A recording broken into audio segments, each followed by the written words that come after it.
You got the touch. You got the power.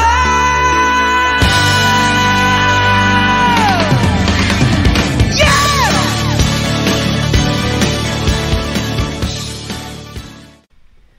All right. Let's do this. I'm not sure I'm going to make it through this. This show sucked. It's a good thing we didn't start with this show, Vinny. After that wretched start to this program, This show, I'd have totally lost my shit. well, I'm prepared to lose it again. You know what the difference was with this show? Many, but This was memorable shit. Unlike the last 2 months of completely forgettable shit that they've been doing. Right? yeah. What'd they do on Nitro last week? Flair. Did they do something with Flair at the end? What'd they do 2 weeks ago? Probably something else with Flair at the Okay, end. see? Everyone's already forgotten. Who's gonna forget this bullshit? Well, no one. No one ever. That's not good, though. When the show began, I knew what show it was going in, obviously. But as it started and it sunk in, I started to feel like depressed and helpless. Like I was about to watch a death and could do nothing to prevent it. And then by the end of the show, 3 hours later, I was like, good! This company deserved to die. It's a good thing I wish they died sooner. Wow. This show was terrible. I went into this bemused, like, oh man, here we go. I'm gonna have fun with this one. I didn't. No. So, Let's start with Jimmy Barron. Who was this guy? was that the Nitro Party winner? No, this was a guy. I looked it up on Wikipedia. He was just a guy, an American disc jockey. Did some films.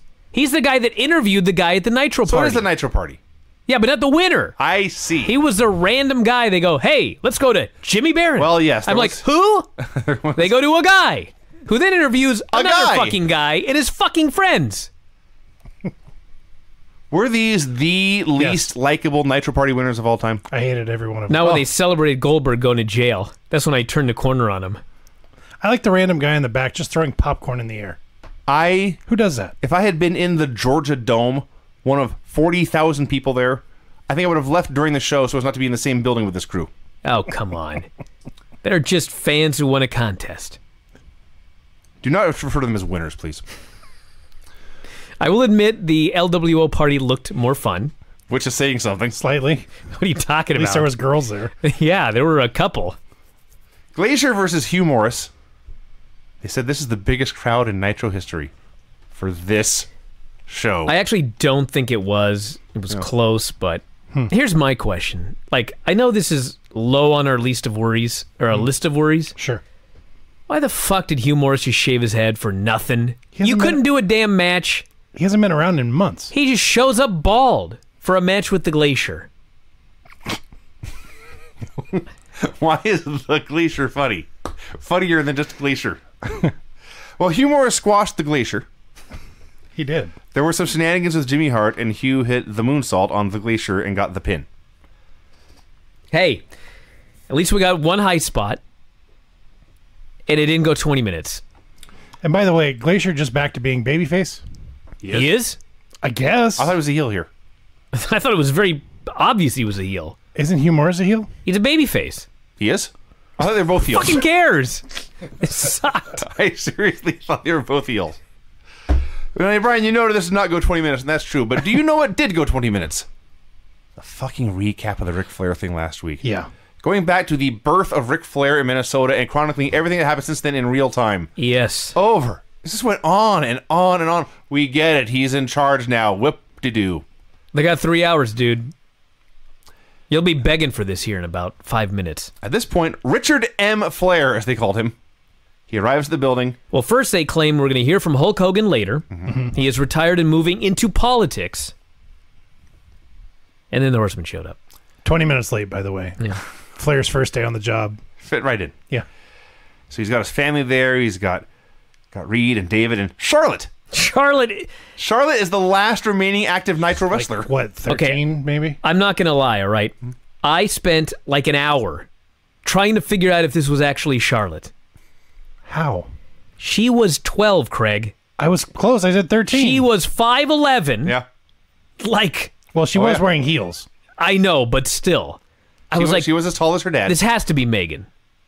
Right? But it wasn't. No, you could tell by her It face. looked just like her. I know. I eventually just broke down and realized that's Charlotte. Yeah. You see, She was a fucking giant. she was a tall young lady. It's true. So, Flair begins to speak. He is cutting the most low-key, almost out-of-character promo you can imagine. Bischoff had a reign of terror that lasted 5 years, he said. I'm calling Bischoff out. It ain't over. No. Threatens to fire him if he doesn't show up. So Eric comes out. Flair says, "You humiliated me in front of my peers like Hulk Hogan and Randy Savage. The easy thing to do would be to fire you. But just like you took me out of the main events and put me in the openers, I am putting you to work for Tony Schiavone at the announce desk. And that means you won't be on TV, so I can cut your pay in half." I just realized you foreshadowed at the beginning of this show what Eric Bischoff did this entire Nitro. Pouted?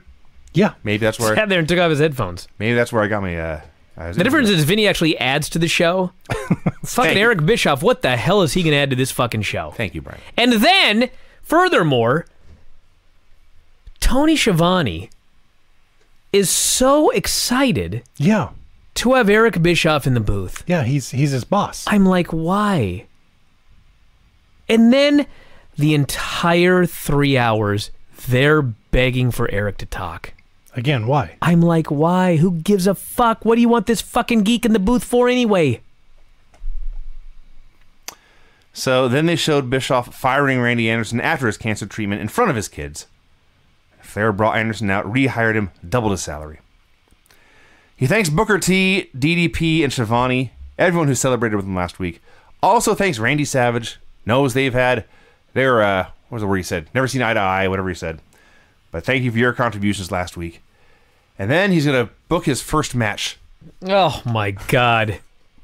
If you didn't watch this show, everybody, Ric Flair is going to book himself in his first match coming up at Sold Out. What is that match? A handicap match. So, okay, it's going to be like all four horsemen against Bischoff is what I Yeah. thought. No. Ric Flair by himself against Kurt Hennig and Barry Windham. That's his idea. That seems logical. That's the match he wants. And his logic is, I'm going to go in there and I'm going to either kill both of you or you'll kill me. That was what he said.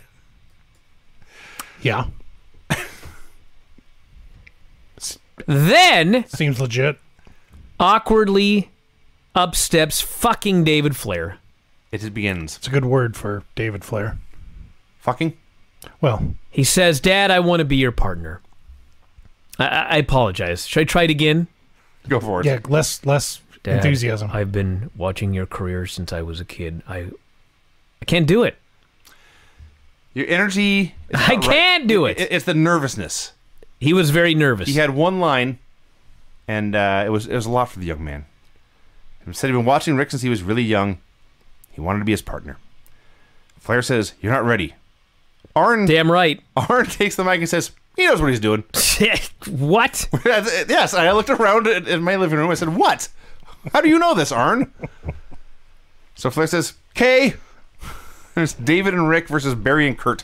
Now listen, I know that Dean Malenko had an injury. He's on crutches, okay? Right. Where's Chris Benoit to step in and be Ric Flair's partner? He was there. He's just standing there in a trench coat. Yeah. The look on his face when Arn Anderson said that David was ready. Like, even he Guess couldn't. that. Mongo was there too. This was so stupid. Mongo kept stepping in front of the camera shot the whole time. I mean, he's probably more ready than Mongo. Well, At this point, show was more than 30 minutes old, plus commercials. There had been generously 3 minutes of wrestling in that Hugh Morris match. So it's Booker T versus Emery Hale in match number 2. Last time Emery Hale was on, we neglected to mention that he was the famous He Machine. was the Machine in that match, the DDP on Thunder. Yeah, I'd forgotten about that. He was in The Spot. oh, Yes. with the top rope. And Yes. Okay. So he comes out here, no entrance for Emery Hale, didn't even get a graphic. They fucked up the first thing they did, and Booker T said, "Fuck this," and Take it immediately home. took it home. It is finishes in 1. If only they did that on Raw nowadays. It was awesome. So now we're 30-some minutes into the show, and there's been generously 4 minutes of wrestling. Hey, remember that terrible match with Norman Smiley and Chavo Guerrero last week? Dude. Take it around the loop. Dude. They did it again. I vowed I would never watch Norman Smiley when he came out with that fucking stick horse. Chavo. Either I'm sorry, way, Chavo, either one, but yeah. I watched this. I'm happy I did. Are you now? This was so fucking atrocious. Rotten. This match was rotten. They had the most incredible botch spot. It was Which one? so incredible. Which one? Chavo goes for a quebrada, a lion salt. Okay. His feet hit the ropes and he just slips Both of them. Both and feet. ends up sitting on the middle rope. Okay? He's just petrified. So what does he do? Like, Norman is expecting a lion salt. Sure. Okay? If you're Norman, this fucking guy fucked it up. What do we do now? Kick him in the back. Chavo just decides, I'm going to slide to the apron and I'm just going to leap in and get ya. And literally, he did like the Johnny Gargano spear from Yes. the apron Yeah, yeah. inside. Norman has no fucking idea what's going on. He just stands there. Chavo falls on his ass and cradles the guy. Yeah. I described it as Chavo fucking up a springboard, a DDT, and a roll-up all at the same time. Now, that was the worst point. It sucked really bad before then, too. Everything sucked. Everything in this match sucked. Did you catch Norman doing a key lock on the toe? Kind of. I mean, perhaps this may have been an actual hold. I don't know. I presume- I'm not a grappler, Sure. but it looked dumb. That was the least of our problems, dude. How about when Chavo's going to do a top rope drop kick, but Norman doesn't turn around? Yeah. And so Chavo stands up there for 5 minutes as Norman does his fucking big wiggle. He jumps off and he still fucks it up. This was appalling. Chavo won with the sunset flip. And then Smiley Sunset beat him flip up finishes afterwards. on both shows. Just Yeah. realized that. Yeah. Why didn't Smiley just win? I don't know. This was terrible. I fucking hated this. This was absolutely terrible. But it was worth watching. Norman Smiley's a trainer. It doesn't matter. Fucking Hugh Morris was in charge of developmental. Chris Benoit versus Horace. This wasn't much better. This was on the low end of Chris Benoit matches. He did all he could. He did all really could tried. with Horace. He tried his hardest. So he hits the diving headbutt, and his head hits the shoulder. I watched this carefully several times because he starts selling his head after hitting this headbutt, and then Horace goes on offense again after taking the headbutt. Was he supposed to move and forgot? I think so because even the announcers, they said, I don't think Benoit got all of that. Yeah. So Benoit says, his mistake, I'm just going to sell it like I missed anyway. Yeah. Eventually he won with a crossface. And the whole... Benoit didn't even get an entrance. Well, he did not. I always suspect when that happens, there's some careful editing going on. Somebody may have said something uncomfortable. Okay. Or Nitro was just stupid and didn't give their star an entrance. That's also possible. I think that's more likely. The cut backstage. Oh, this. Oh my God. Here we go. That's what I wrote. Here we go. You know what's funny? Actually, I wrote, oh God, here we go. I remembered the finger poke. I forgot about everything leading up to it. Oh, I remembered this. Well, you did write like 5 books about this. Yes. Just 5 times. Over and over until you got it right. I got an important question here. Sure. Can you not pre-tape shit? And if it sucks, do it again. Well, that would be the point of pre-taping. You know, right? I've said this about stuff too, and you always say, maybe this was the best take. That is impossible, okay? That's impossible. Goldberg's being arrested, okay? Yeah. So, we enter the frame. There's like 5 cops. I can see the script being written in front of me. Yes. Entrance stage middle. There's cops surrounding Goldberg. Yeah. And they're telling him that he's under arrest. So, Goldberg immediately just starts, well, whatever it is, I didn't do it. Everybody in this city knows I do nothing but positive things for this community. Nobody here can take me in for anything. I didn't do it. He doesn't ask, what did I do? No. He's immediately ranting that he's innocent of whatever this might be. He pulled, do you know who I am? Absolutely. He did. He then says, you'll have to shoot me Yeah. with your guns or mace me in order to get me downtown. He told them to bring out all their arsenal. Now listen, I knew that he ended up downtown, okay? When he said that, I was like, did I forget when they maced him? They should have. They had every right to jump on him, beat the snot out of him, and then cuff him and stuff him. He came He off like such an asshole. Absolutely. Insists you will have to shoot me or mace me to get me downtown. Now this goes on, I swear to God, for 5 fucking minutes.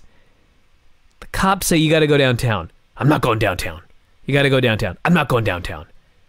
I'm innocent. I didn't do it. Whatever it is. Nobody bothers to tell him what it is. He just fucking keeps going forever. And finally, he just puts his hands behind his back and they cuff him. There was one other officer that Jack. His He fucking knew him- buddy he knew Jack. his name.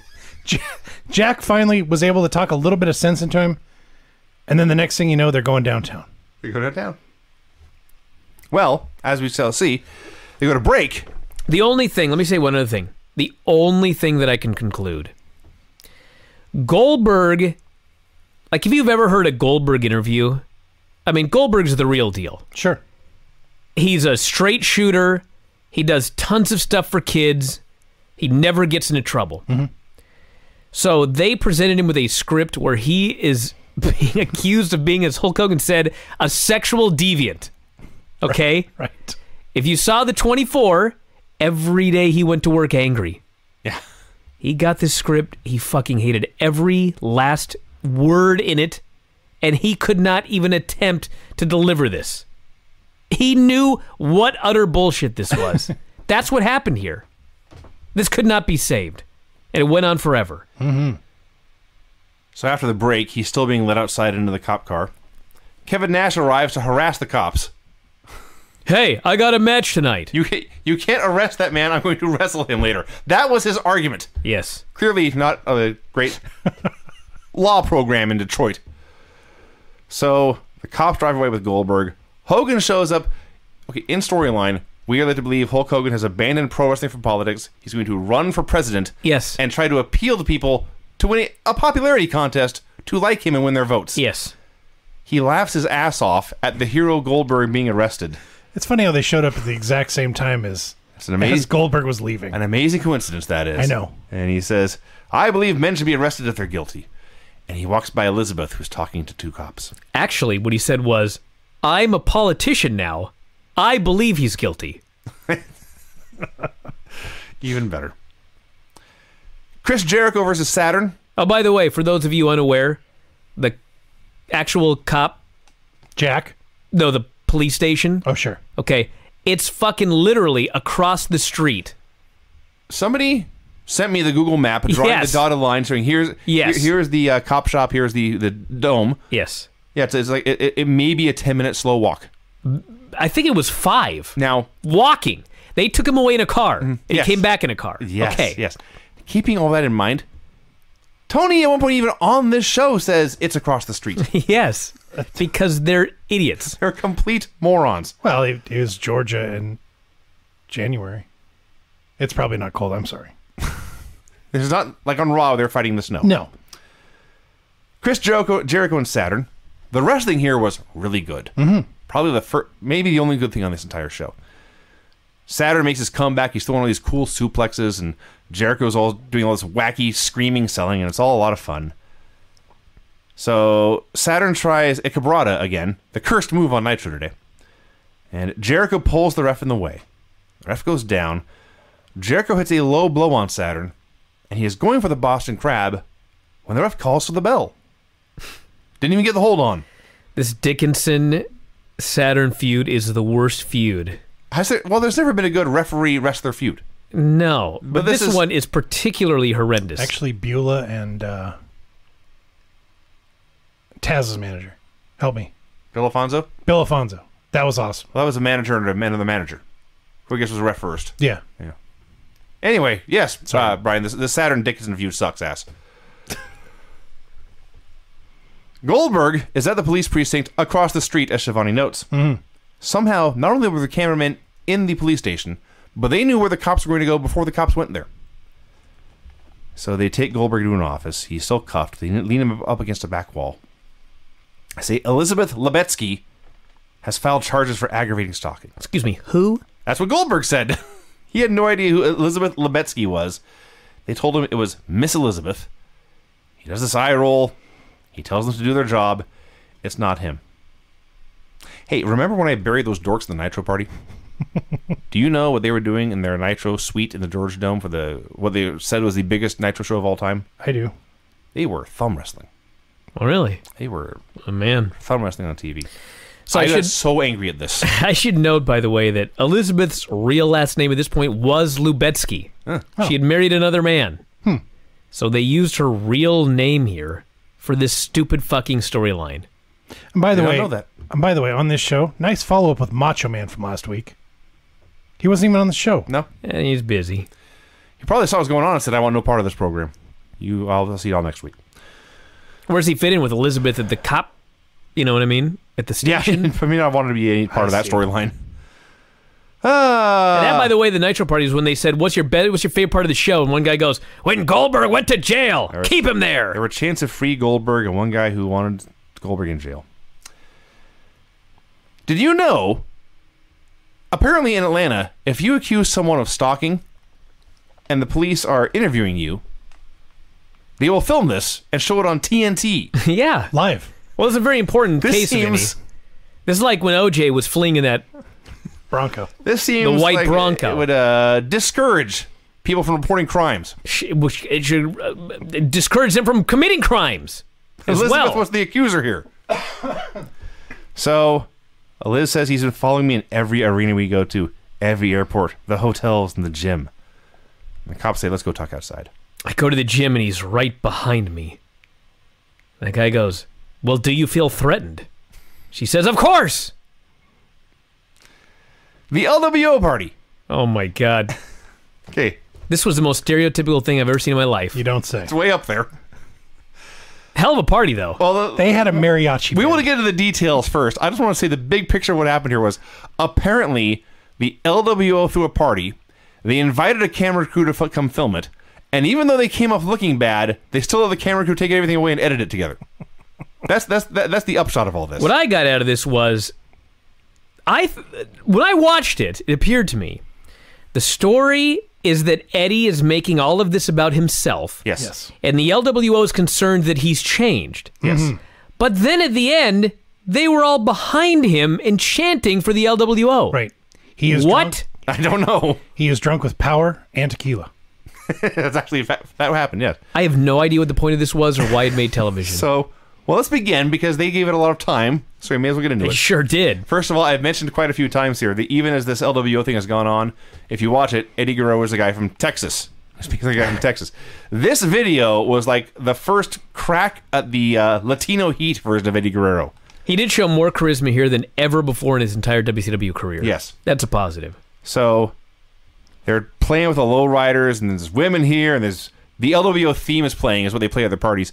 Everyone's having a grand old time. They go inside for more partying, but Eddie stops and says, "Hey, El Dandy, stay here and park the cars." And El Dandy was not dandy about this. They go inside. There is, in fact, a mariachi band. A lot of good-looking women. One in particular. In the white. Yeah. Noticed her. Fellas are all dancing and having a good time. Everyone's just having the time of their life. And Eddie takes Tejano's cowboy hat. He's a Silver King. Takes Silver King's cowboy hat and says, "Texas, come with me." And they leave, and this led to nothing. We go to another room, apparently later in the night, and there's two couches. One, Eddie Guerrero surrounded by every good-looking woman in the world. The other, all the other dudes, crabby, grouchy, and alone. Bored and irritated. So they start playing cards. Cards are out, money is out, drinks are out, everyone's having a good time.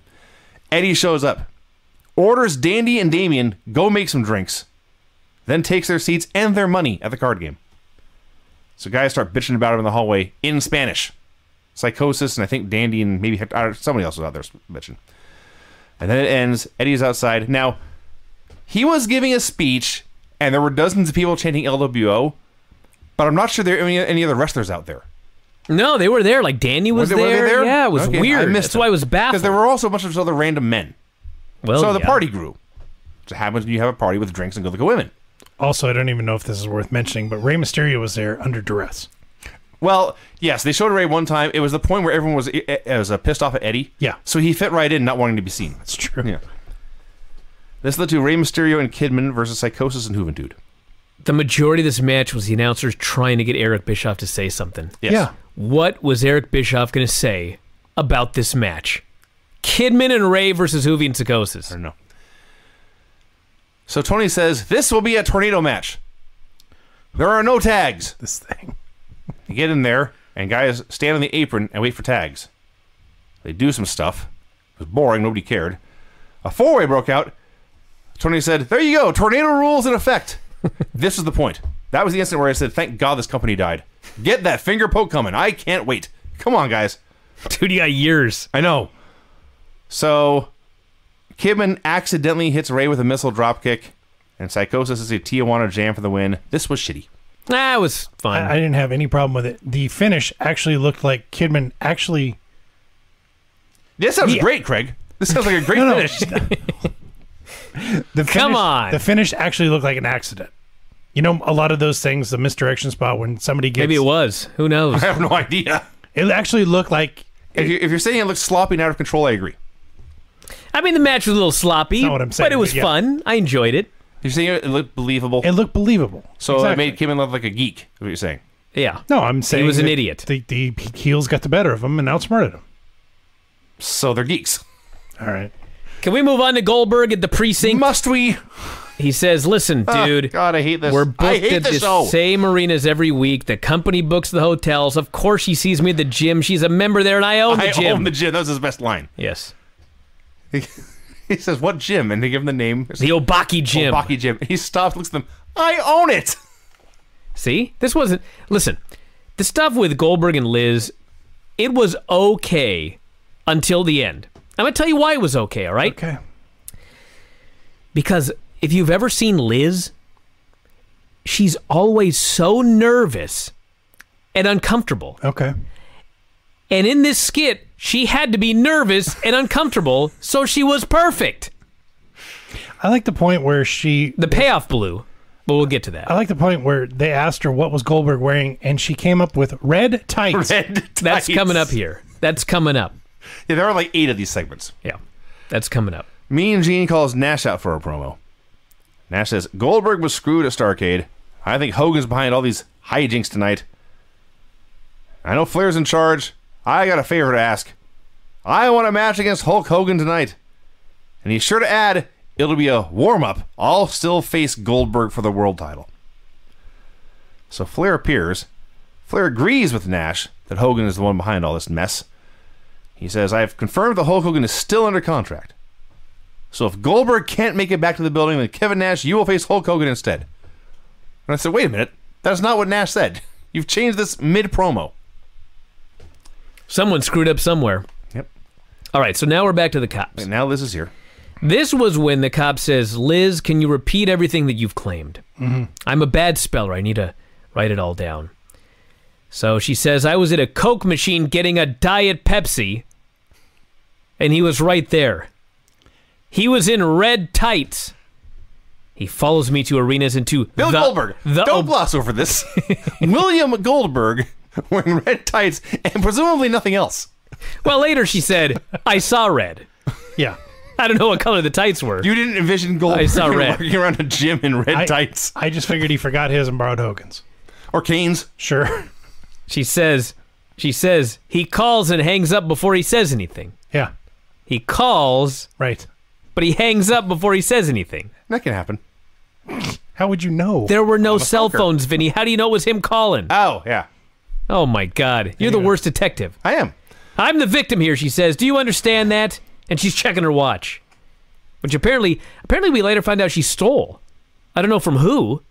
Yeah, they did mention something. It was about- weird. That's an old looking watch. That's an interesting watch. Just looks like my grandfather's. Maybe it was Flair's. I'm like, what? You stole... What?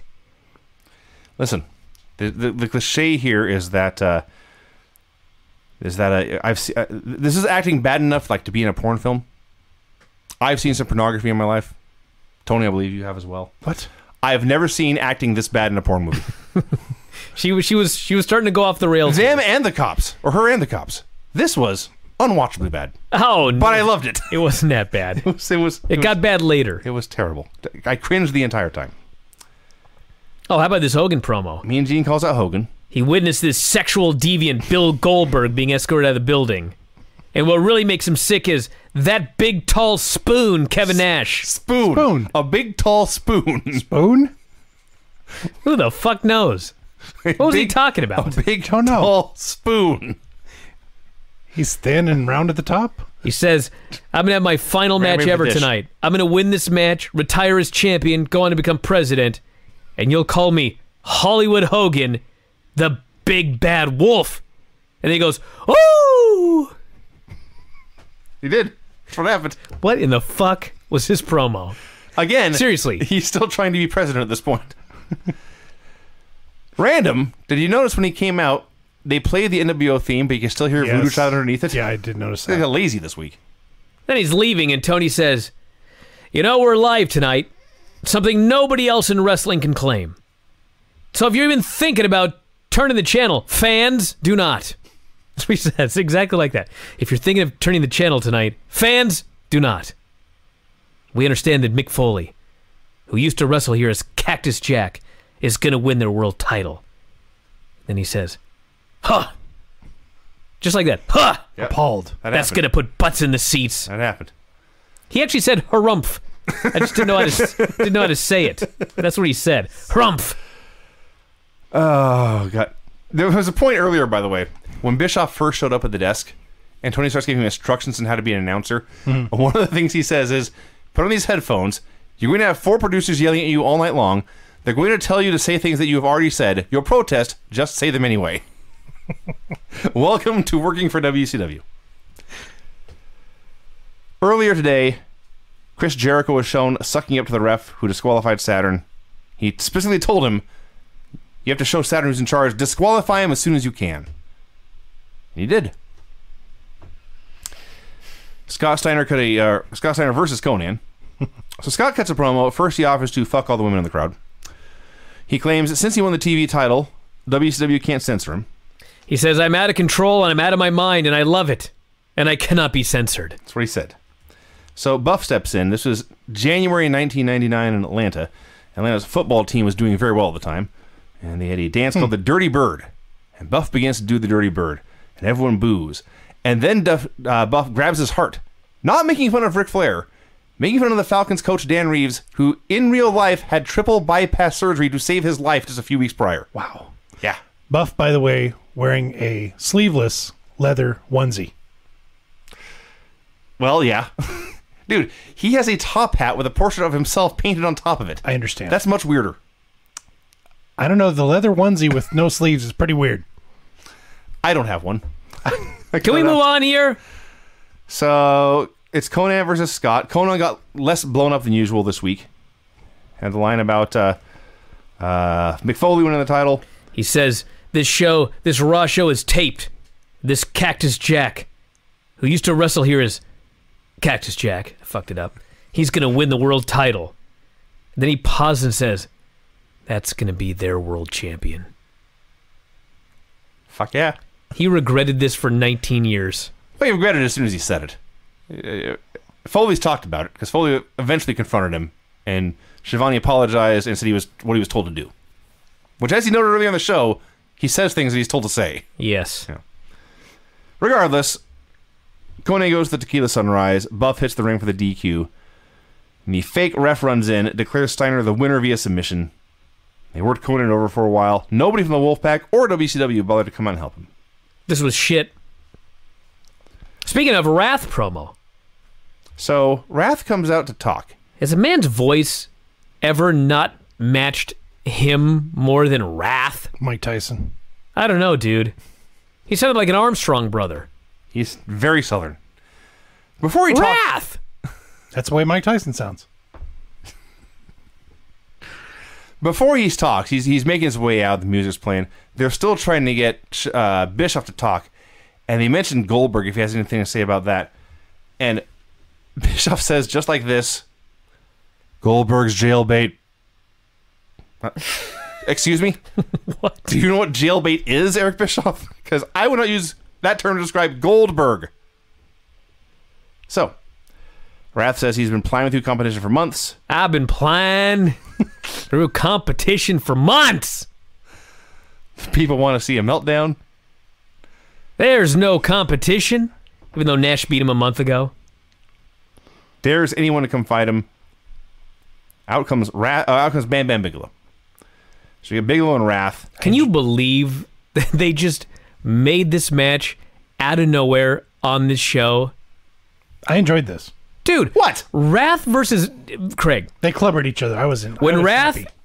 issued an open challenge and Bam Bam Bigelow came out, I was Yeah. like, this should be like the biggest mid-card match that they can promote right now. Yeah, you're right. And they just fucking brought these two geeks out, and they had the most boring match, and nobody cared, and it ended in a DQ. I liked to watch them clubber each other. It sucked. So Alright. they're doing this, and again, Bischoff's been silent for 5 minutes, and then at random he just says, "Prison punk," like that. He was almost singing it out loud. So yeah, they brawled everywhere. They were outside for about 8 minutes. We have to not count them out, and then finally he did, and it ended. More with Elizabeth. This was where it absolutely just died a death. Like, it wasn't good before, but I was No, it wasn't. I was accepting of it. But this, So they start catching her in her lies. Diet Pepsi had a Coke machine, and one guy thought, "No, you told me it was a water fountain." Was he wearing red tights or was it black tights? And they started to threaten her with perjury in jail time, and jail time. It is a felony. you've been lying to us. You should go to jail. And Liz suddenly says, "You know what? It wasn't Bill. It must have been some other bald wrestler," she says. There are a lot of bald wrestlers, she says. "Please apologize to Bill for me." That's Tell why, him I'm sorry. That's why Hugh Morris cut his hair. To stalk Liz? No, I was just making a bad. Let's joke. cut to the chase. After all of this, Elizabeth has falsely accused Bill Goldberg of aggravated stalking. Sexual deviance. She's wasted the time of a dozen officers. She finally apologizes and says she was wrong. And that's it. Let her go. Yeah. I don't know.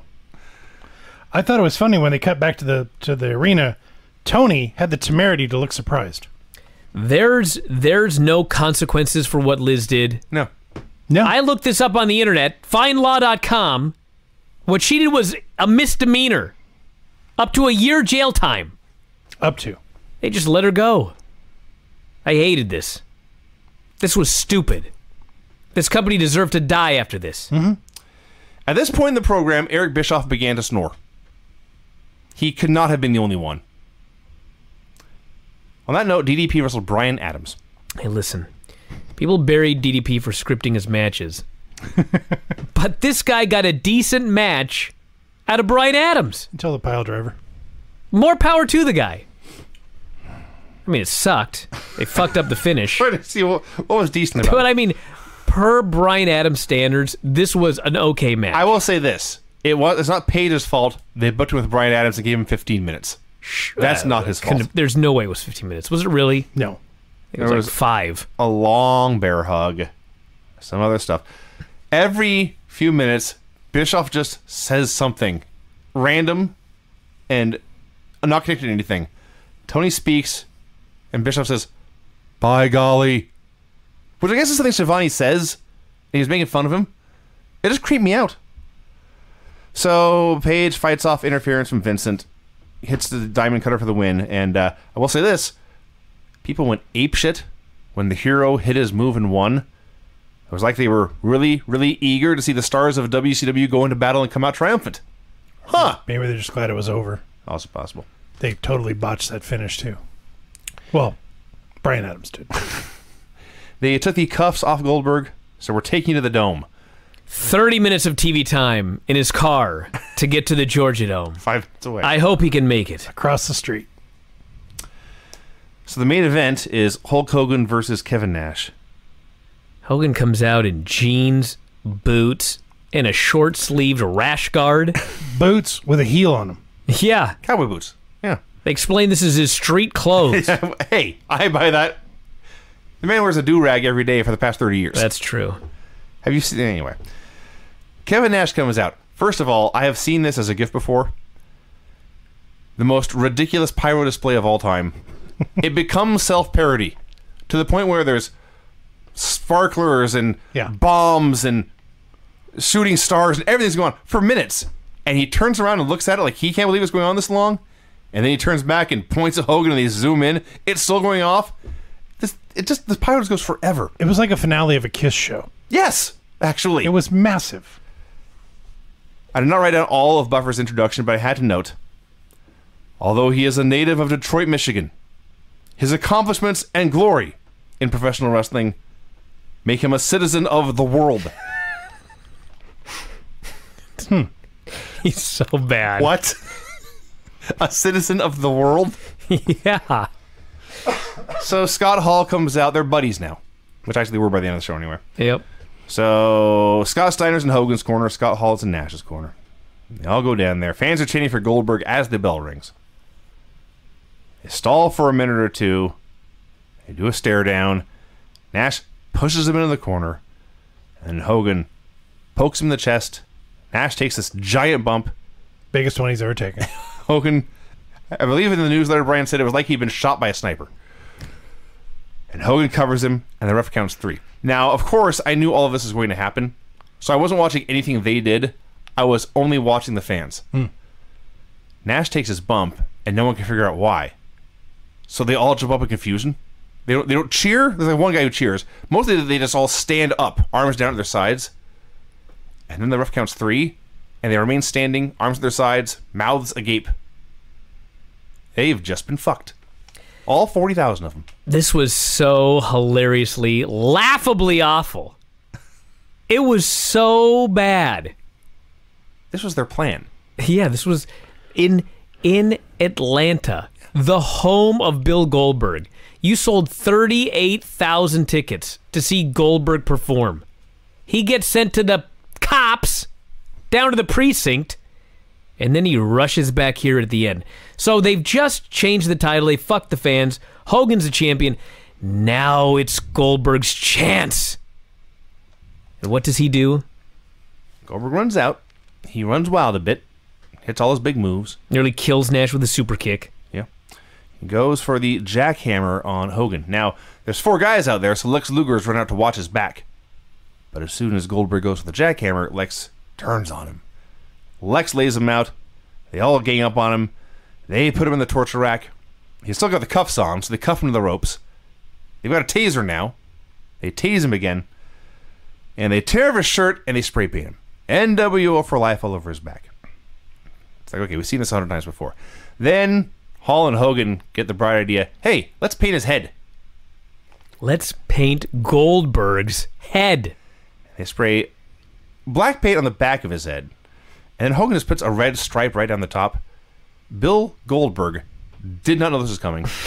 Bill Goldberg was not happy about it. Like you say, we watched that 24. I watched every Goldberg segment in a new light now. Because I know how pissed off at the world he was, which is a quality trait to admire in a man. But he hated everything. Why would you fuck with him? Because he was handcuffed to the ropes. He wouldn't always be. Well, he wasn't going to be there till the end they're of time. so lucky that dude was handcuffed to the ropes right here. Oh, my God. Probably they used a real cattle prod. They were like, just in case. Got this fucking thing if this guy gets loose. Well, it's funny you bring that up because after they spray paint his head, he starts throwing kicks and punches at him. They back up. Hall goes back to zapping the cattle prod again, and Goldberg is not having this. There's no selling for this cattle prod this time. He does not sell the cattle He's prod. like, fuck all of you, I'm going to kill you all. And they take the belt, and they tag it again, and Nash says, deja vu. Yep. 2.5 years ago. 2.5 years ago, Hulk Hogan was the 3rd man at Bash at the Beach, and now we're just starting over. You know what's amazing about it, too? Nash, the booker, as they're spray painting the belt and everything, Nash starts laughing and saying, isn't deja vu great? Because he thought this was so fucking awesome. They thought this was going to turn it all around. The band is back together again. Hulk Hogan is champion. The NWO is back. We fucking got it made. This was the beginning of the end. Actually, we've said that like 15 times. This really was, though. This was another big beginning of the end. This was the point of no return. No, actually, believe it or not, it wasn't, because they do the February pay-per-view and still... Their February pay-per-view with Hogan versus Flair does a better buy rate than WWE's February pay-per-view with Vince versus Steve Austin. That is stunning, actually. It's mind-blowing. Yeah. Now, over the next 52 weeks, I think they went from like a 1 point something to a 0.1. So it completely collapses in the next 52 weeks. But yes, this was fucking bullshit. It was a horrible show. and it sucked. The best thing is Nash didn't have to really drop the title. He beat Goldberg, and Yeah, they squandered it. then Hogan didn't beat Goldberg. He was given the title. Yes. So They 'Cause Nash squandered the end of the streak. They did that too, and and the title because Nash doesn't care about it. and Nash could beat Goldberg, but Hogan couldn't, and was given the title. Everything about this was stupid. There's nothing positive to say about any of this. No, this absolutely sucked. Terrible show, A everybody. miserable television show. Horrible. I can't imagine anyone ever watched again, to be honest. 2 more years. 2.5. When's it go to 2 hours? And I got about a year. All right, everybody, that's it. That's the show. When all hell's breaking loose, you'll be right in the eye of the storm. Yeah, that's a bad choice of words. The worst show. WCW Monday Nitro 174, January 11th, 1999. Show opens with clips of Hulk Hogan on Thunder looking absolutely homeless. He looked yeah. worse here than Mick Foley did on Raw. No, let's not get crazy. He promises... This outfit he was wearing. It was like Conan was going to the gathering of the Juggalos. I don't even know. He had huge pants and a button-up flannel shirt and a beanie, and the beanie. I used to wear a beanie before. anyway. He promises to bring backup to Nitro. Mean Gene brings out Ric Flair for a promo. Flair does the big, exaggerated Mean Gene. Says this used to piss Eric Bischoff off, so now he's going to do it every time. He plugs his upcoming tag match with 19-year-old David Flair. He's actually 21, but Sounds better. for those of you that are not keeping track, they got a pay-per-view this coming Sunday. Yeah. Yeah. Back in real time. Yep. Like, they've announced a Rick and David versus Barry Windham, Kurt Hennig match, and I swear to God, I'm watching this going, is that the main event? Yeah. Because first off, there's a bunch of stuff here, but Flair talks about Hogan. He rehires J.J. Dillon. I'll try and get through this quick. He announces, Hogan, your first title defense is coming up. I'm like, oh, good, a main event for Sunday. He says, it's coming up next month. It's at Super Brawl. Well, you don't want to rush things. So there's a pay-per-view Sunday and the world champion. Okay, so what's the fucking main event?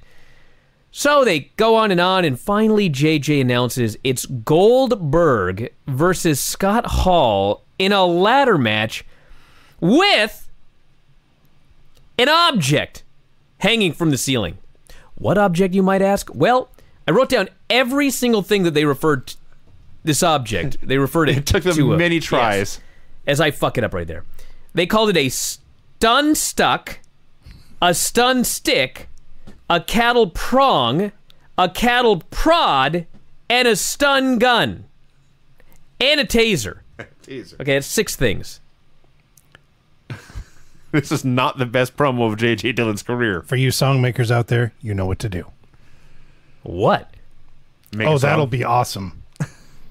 Trust me. And Flair calls out the LWO.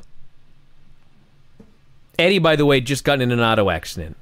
He's out for a long time. Poor Eddie. Obviously, without Eddie, what do you have an LWO for? Yeah. So the storyline to get rid of them is Rick says, hey, take off all your shirts and I'll give you a shot.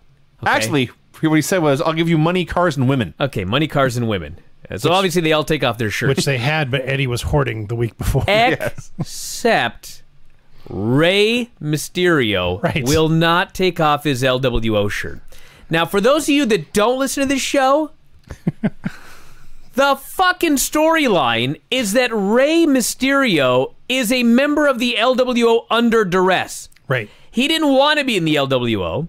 He was forced to be in the LWO when he lost a match. He was given the shirt. He didn't want to wear it. He was forced to. Now Ric Flair gives them the opportunity to have women, cars, and money. All they have to do is take off the shirt. Everyone takes off their shirt except Ray. What in the fuck is going on? Well, he's protesting the protest. I don't know. I hate this show. It was really awful. And it only started. Yeah, you covered most of the details here. JJ was rehired as chairman and, quote, with a new car and a woman limousine driver. Don't know what that means, but it's got to be Well, Ric awesome. Flair said it. Do the math. They said, we don't know who's going to challenge Hulk Hogan in February. I know a guy who won 100-some matches in a row and got screwed out of his title recently. Just a thought. Booked the Scott Hall match. It was very difficult for them. LWO stuff. And, yeah. Oh, and Flair booked himself in a match with Kurt Hennig for tonight. Oh, yeah, I Right. forgot about that. Thank God. It's the only good thing on the show. Absolutely. Tradition hype video showing great stars of the past. Funks, Jack Briscoe, Dusty Rhodes, and Ronnie Garvin. Yeah, Ronnie Garvin. Wahoo. How do you forget Wahoo? Well, he did have Wahoo in there. I didn't write down everyone, but we've been watching the Ronnie Garvin title reign. Oh, my God. We've been talking about this show for an hour now. Gene comes out and interviews Saturn. This is a 3-hour show. We got to get going. Saturn comes out for a promo. First thing he says is, I can't follow Ric Flair. Then he proves it. Calls out Jericho. Jericho says, I beat you fair and square. You're whining and crying like a schoolgirl. You should be wearing a dress. I'll fight you a third time, but if I win, you have to wear a dress for the rest of his career. Saturn says, no. Eventually, he badgers Saturn into accepting the steps, and that's that. That's not that. Saturn agrees to a loser. If he loses, he must wear a dress. Yeah. They're about to go to break, and Gene says, can you believe that? And Tony Schiavone says, I can believe anything on this program. And then we had a match. The first match on the show. Yeah. 20 minutes in. Saturn versus Chat. This is the first match they're giving us here on the show. With Scott Dickinson as a ref. Scott Dickinson Because comes we out, have to have bullshit. makes just himself the ref in won't the die. match. Tells the other ref, JJ's calling you. Go away. And let me tell you what happened. Saturn mounts the guy and is throwing illegal punches. Dickinson tries to pull him off. Saturn shoves him down. Shat hits a low blow behind Dickinson's back. How is any of this Scott Dickinson's fault? It's all Saturn's fault. Announcers are yelling at Dickinson to be fair. I'm like, he is being fair. So the ref, or Sonny Ono, comes out, takes the ref. Jericho hits the ring with a shovel.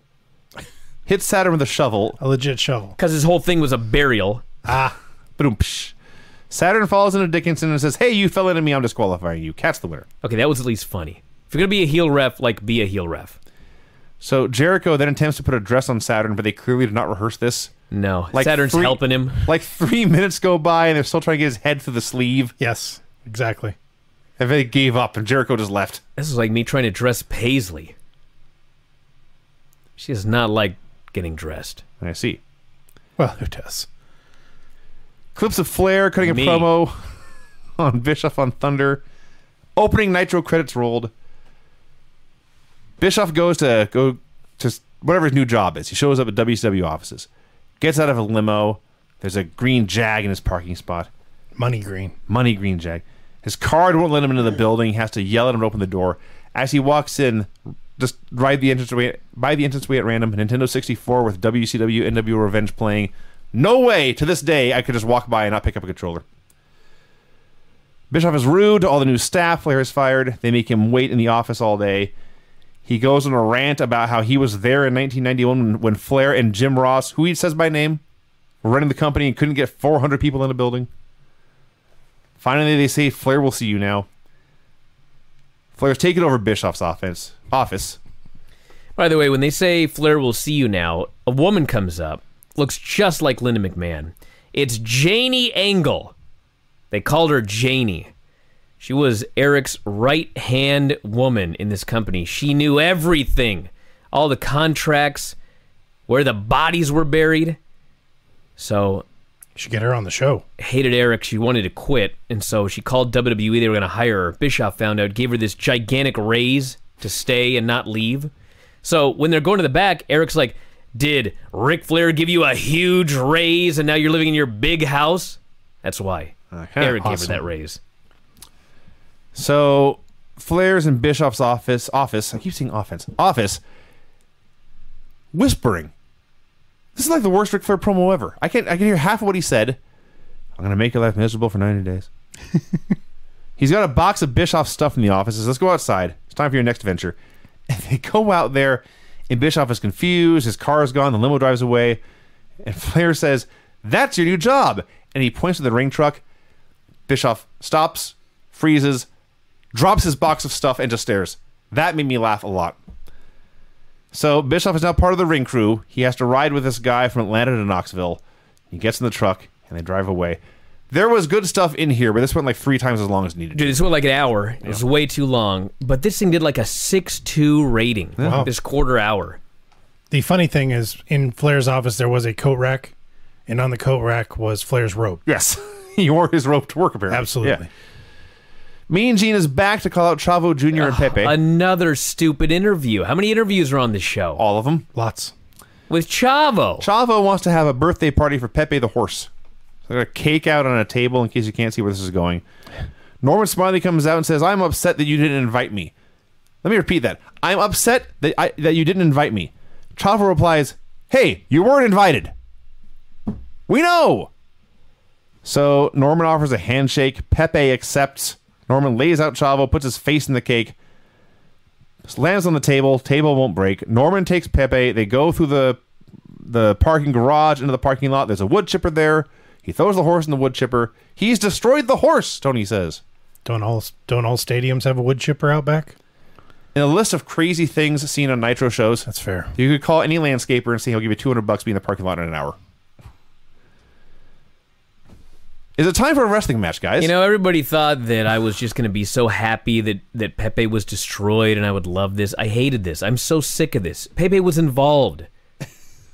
Norman Smiley stole his fucking stick horse and threw it into a wood chipper. Couldn't even take it to the glue I factory. hate this show. Now they're going to have more terrible matches. Now, finally, we got something funny, even though it wasn't a match. It's true. They go to Raven at his house. At home with Raven. Yep. First thing, the Sandman makes his debut on Nitro. Is he smashing a beer can over his head and bleeding everywhere? Is he wrapped in barbed wire? No. The Sandman is wearing a button-up shirt and eyeglasses. His back is to the camera. He's playing backgammon with Raven, Yep. who's in a bathrobe. Yep. He's wearing khaki shorts. Raven wants his high school yearbook. I was in awe. I must have missed this show the first time. You bring in the Sandman, who has one positive asset, and that's being the Sandman, and you make him not be the Sandman. Well, he'll be the Sandman eventually, I but guess. they're here chilling out. Scotty wants to see his high school yearbook. Calls him James. Sandman says, and I quote, "Come on, Scotty, that's your mom. You don't have to disrespect her like that." To which Raven says, and I quote, "Shut up, Jim." They go to find his yearbook. It's all pictures of Rowdy Roddy Piper. Apparently, Sandman, Canyon, and Raven all went to high school together. Cool. All right, Wolfpack arrives. I got to get us through the show. NWRI's B-teamers there. They're a little upset. They're trying to cut promos, but there's a squad of Harleys there, all revving their engines. These guys are shouting at the top of their lungs, trying to get over the bikes. Hogan's trying to talk over the motorcycles. It's the Hells Angels with Chuck Zito. Apparently they thought this was a big fucking deal because the Hells Angels drive the NWO. They accompany them to the ring. Mm-hmm. They show them going down the aisle. They show them going down to the ring. They show them going around the ring in their motorcycles. They had to replay this goddamn thing how many times? We get it. There were motorcycles here. Yeah. Chuck Zito's here. Can we move on? Look, Tony says, it's Chuck Zito from New York. And Larry says, who is Chuck Zito from New York? I asked the same I question. don't know. I didn't look it up. I don't care. Hulk Hogan's pants, 10,000 times more ridiculous than Okada's pants at Wrestle Kingdom. That's fair. Black denim bell bottoms. Hogan says, yes, I'm under contract. I will fight anybody Flair wants. I'm still going to the White House. Nash says tonight he will prove he is wrestling's real giant in his match with the Giant. Steiner says, I'll beat up DDP tonight. He calls himself the People's Champion. Well, he's white trash. You're all white trash, so I guess he's right. I'm going to take his wife and show her what it's like to be with a real man. Hogan names all the bikers. Then he flexes and says, "My arm is bigger than your leg." Probably was. Steiner was awesome. Steiner was the only good thing about this entire segment. He's just crazy. There's a few mild Goldberg chants, and that's it. Mission accomplished. You murdered him. That's it, everyone. That's the end of that segment. We finally get our second match of the night. 75 minutes into the show? May I stop you? They replayed the finger poke angle, including showing what happened after the show went off the air when the Atlanta Falcons, who were on their way to a Super Bowl, they all partied with their ex-teammate Goldberg, who was out there for this media and photo op with spray paint all over his head. You fucking assholes. Now, match number 2. 75 minutes into the show, Rey Mysterio versus Kaz Hayashi. They go 90 seconds, and Lex Luger comes out and runs in for the disqualification. Yep. Okay, I will admit, this was so stupid I laughed. Now Luger wants Rey... Listen, Luger wants Ray to take off his LWO shirt. Yes. You're not part of the Wolfpack, he says. No shit, he's part of the LWO. Wants him to take the thing off. He won't take it off. Finally, he racks him and beats his ass. Conan comes down. He's mad. He's mad that Luger beat up Ray. He flat out says, "Why are you beating him up? He's no threat." That's what he said. He's not wrong. That is what he said. Luger says, "Well, he's not Wolfpack NWO. He shouldn't be wearing that shirt." What? Maybe Lex is dyslexic. That's why I call him Lex. He says LWOF. So then, in the highlight of the entire show, Conan is so mad that he tells Luger, "I'm glad you weren't in my music video." That was actually, yes, because Conan said, "Why are you doing this?" And Lex said, "You didn't put me in your music video." Nash comes out, they jump Conan, they beat his ass, they zap him with a taser, or a stun stick, or a stun gun, or Cattle whatever the prod. fuck it is. And the fans of all things chant, "We want Sting." Yeah. Not Goldberg. Well, Goldberg's dead, you see. The guy who They've hasn't murdered even been Goldberg. on Did I TV mention this? for like 4 months now. I don't even know where Sting's been. Like Brett heard him. I wouldn't show up. Nothing good can happen. They sent me a check every week. I'm not showing up. Clips of Hogan from Thunder chewing out the Giant for getting suckered by Randy Savage, costing him Bischoff the match against Flair. This is where they booked Nash versus Giant, with the loser getting kicked out of the NWO. Great. Mean Gene then brings Giant out for a promo. So on Thunder, it was winner of the match gets to stay in the NWO. Now Giant says, "I'm going to kick Nash's ass, and then Hogan's next, and I'll take all of you out." They couldn't keep their mind made up for 4 days. It changed everything on Nitro. So then we're about an hour and a half into the show. We have had the one match at the beginning, which I've already forgotten because it was absolutely completely useless. Saturn and Shat. Then we had a 90-second Rey Mysterio match with a DQ. So finally it's time for the third match on the show. And what do they give us? Booker T versus Lenny Lane. 90 minutes into the show. An absolute nothing match with a nothing finish. And that's it. Booker hit the sidekick and won. First clean finish on the show. Now it's time for more videos. It is Hulk Hogan and Nash talking about their epic title match last week with the finger poke of doom. This made me upset. It was actually funny, I thought. They're talking I can about see both sides. What a brutal battle it was, and man, you hit me with that finger and I just went flying. On this show, this was good. It's one of the better things on this show. Then the announcers just sat back and talked for a while. It was the View breaking out on Nitro. Then they replay the fucking bikers. Hey, they had Chuck Zito on Nitro. I Let's screamed. get the most out of this. Dallas Page and Scott Steiner. God bless these men. You know what's funny about this match? Very early in the match, Bagwell gets in the ring. Yeah. Okay, the match is DDP versus Scott Steiner. Bagwell gets in the ring. Okay? On any other show, I would be so furious that this was not a DQ. On this show, I was like, fine, just let them have a finish, okay? I don't care what rules get broken. Just entertain I don't me. care what bullshit happens. Just let them have a finish. The announcers were sure to point out that Page had walking pneumonia. Well, what a finish it was. Ref bump. Powder in DDP's eyes. Steiner hits DDP with a chair. Puts him in the recliner. The referee wakes up. Vincent, who somehow got knocked out somewhere, he's lying in the middle of the ring. The ref crawls over his body in order to rule Scott Steiner the winner. At all. That happened. This is so much worse than this week's Raw. It is so much worse than the Raw 19 years ago this week. It's so much worse than last week's show. That's a legendarily bad show. This show is terrible. Before the bullshit finish, the 6 or 8 minutes this went, it was basically a handicap match. Bagwell did as much stuff as Steiner did. It was very good until then. They tried so hard to save this show, but it was not to be done. Goldberg apparently did a sit-down interview, which consisted of like one clip here and one clip later. He said, "I made a lot of mistakes in my football career, in college, and the NFL, but people who rise above correct those mistakes. My last mistake was thinking my match with Kevin Nash would be fair. I've earned my doctorate in professional wrestling. I will never make that mistake again. You can get a doctorate in this? Yeah. Clips of Eric Bischoff setting up the ring, taking orders from Klondike Bill. Just went on forever. It Now- sucked. I wanted to put my boot in this guy's This did backside. not do a 6.4 rating. All I can say about this is Eric Bischoff clearly at some point must have set up a ring with Brian Alvarez because he pulled off the trick of, I'm going to do everything so incompetently they kick me out and don't let me set up the ring anymore. Craig, can you Yeah, confirm this? I hadn't thought of that, but you're not wrong. That was the impression I got. Well, of the three of us, who's the idiots? The guy who can set up a ring correctly. Anyway, this went forever. Exactly. I never set up a ring. That's either. my point. Bastards. This wasn't funny.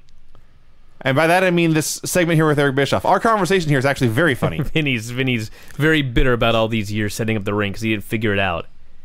Fuck it up enough times, they quit asking you. Hello? Now, I had to watch Bischoff fuck this up for like 10 minutes and it was never any good. Or you could just be big and menacing and they don't bother you. You had half of it. Craig. It's true. Okay. So, like everything else in the show, this went too long. We had more clips of Goldberg getting laid out last week. Tony Schiavone called the finger poke, quote, the horrible act that will live in infamy in the annals of pro wrestling. It's true. Nailed it. Yeah. Hall comes out for a promo, had a funny line. No, Oh, God. They aired a fucking This replay. is so much longer than Nitro. They had a fucking replay of Eric Bischoff setting up the ring. Then Scott Hall came out. He had one funny line. Talks about the finish at Starrcade, says, what a shocking finish that was. Ha! That's funny. There was a He suicide. used the cattle prong. There was a Suicide King sign in the crowd. Apparently, Matt Farmer moved to Knoxville. Yes. Let's see. Oh, then he said, I'm going to shock Goldberg again, and everyone cheered because Goldberg is dead. Scott Hall versus Bam Bam Bigelow in a mean guy match. It went 3 or 4 minutes. Out comes Disco Inferno. Wrath shoves Bigelow off the ropes. Bigelow no-sells it. He goes after Hall. Disco had passed Hall a stun gun. Hall stuns Bigelow, pins him. What shit? I had such high hopes for this match. Why? Because Hall and Bigelow. Dude, get with the program. You're watching Nitro in 1999. Understood. Ric Flair versus Kurt Hennig. Well, we had another Goldberg deal. Called Scott a loser, sickened by Luger. Says he had his doctorate and class began Sunday and Hall better not be late. He doesn't know Scott Hall. Now we had Hennig versus Ric Flair. We did. Oh my God, David Flair comes out. Listen, God bless this guy. I'm sure he's a great park ranger nowadays.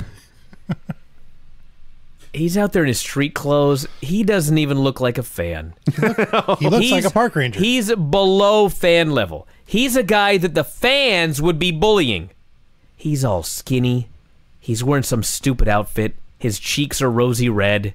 He looks 19, even though he's not. Slack-jawed expression. He's just... Deer in the headlights. He has no idea what to do. At any moment, he's in the semi-main event of the pay-per-view on Sunday. He would have to light himself on fire to find charisma. You know what I mean? No. There's just not... What are you talking about? That's the only thing that could elicit a reaction for this guy. What does that have to do with charisma? Do you know what charisma is? I understand that. It's not had none of it. burning. The point of this was horrible. And God damn it. They had a good match, except shit's going on outside. Heels attack David. Flair goes after him. Chop blocks Hennig's leg. Puts on the figure 4. Everyone thinks it's going to be a finish. Wyndham runs in for the DQ. Where's my music? Air just goes out of the crowd. Yeah. I'm sickened. David trips the heels as they run the ropes. He grabs a chair to help his dad. They clear the ring. David Flair was in so deeply over his head. Goldberg says the next question is who's left at Sold Out. Scott Hall is going to be first. Great. Giant Cut versus Kevin Nash. I regret to tell Finally, you, we're at the end of this show. I was behind schedule. I did not have time to recap Michael Buffer's intros. I bet they were epic. Speaking of epic, Giant was huge. They had the most hideously boring main event you've ever seen. Every boring spot these guys do in one boring match. Giant is exhausted. yes. He's not doing anything but laying there. They went fast for 30 seconds. And that was all Giant had. he was blown up getting to the ring. Yeah. Kevin Nash has to pace himself to not blow up the other guy anymore. I'm not making that up. Now, I will say this. Giant here, like as big as he ever was, at least in WCW. And I know it's a work, but when Kevin Nash picked this fucker up and body slammed him with ease, that was impressive. He goes for the powerbomb. Heenan notes Giant's gained 50 pounds in the past year. Dude. Giant avoids the powerbomb, makes one hideous comeback. So blown up. Hall's in the ring. Whatever.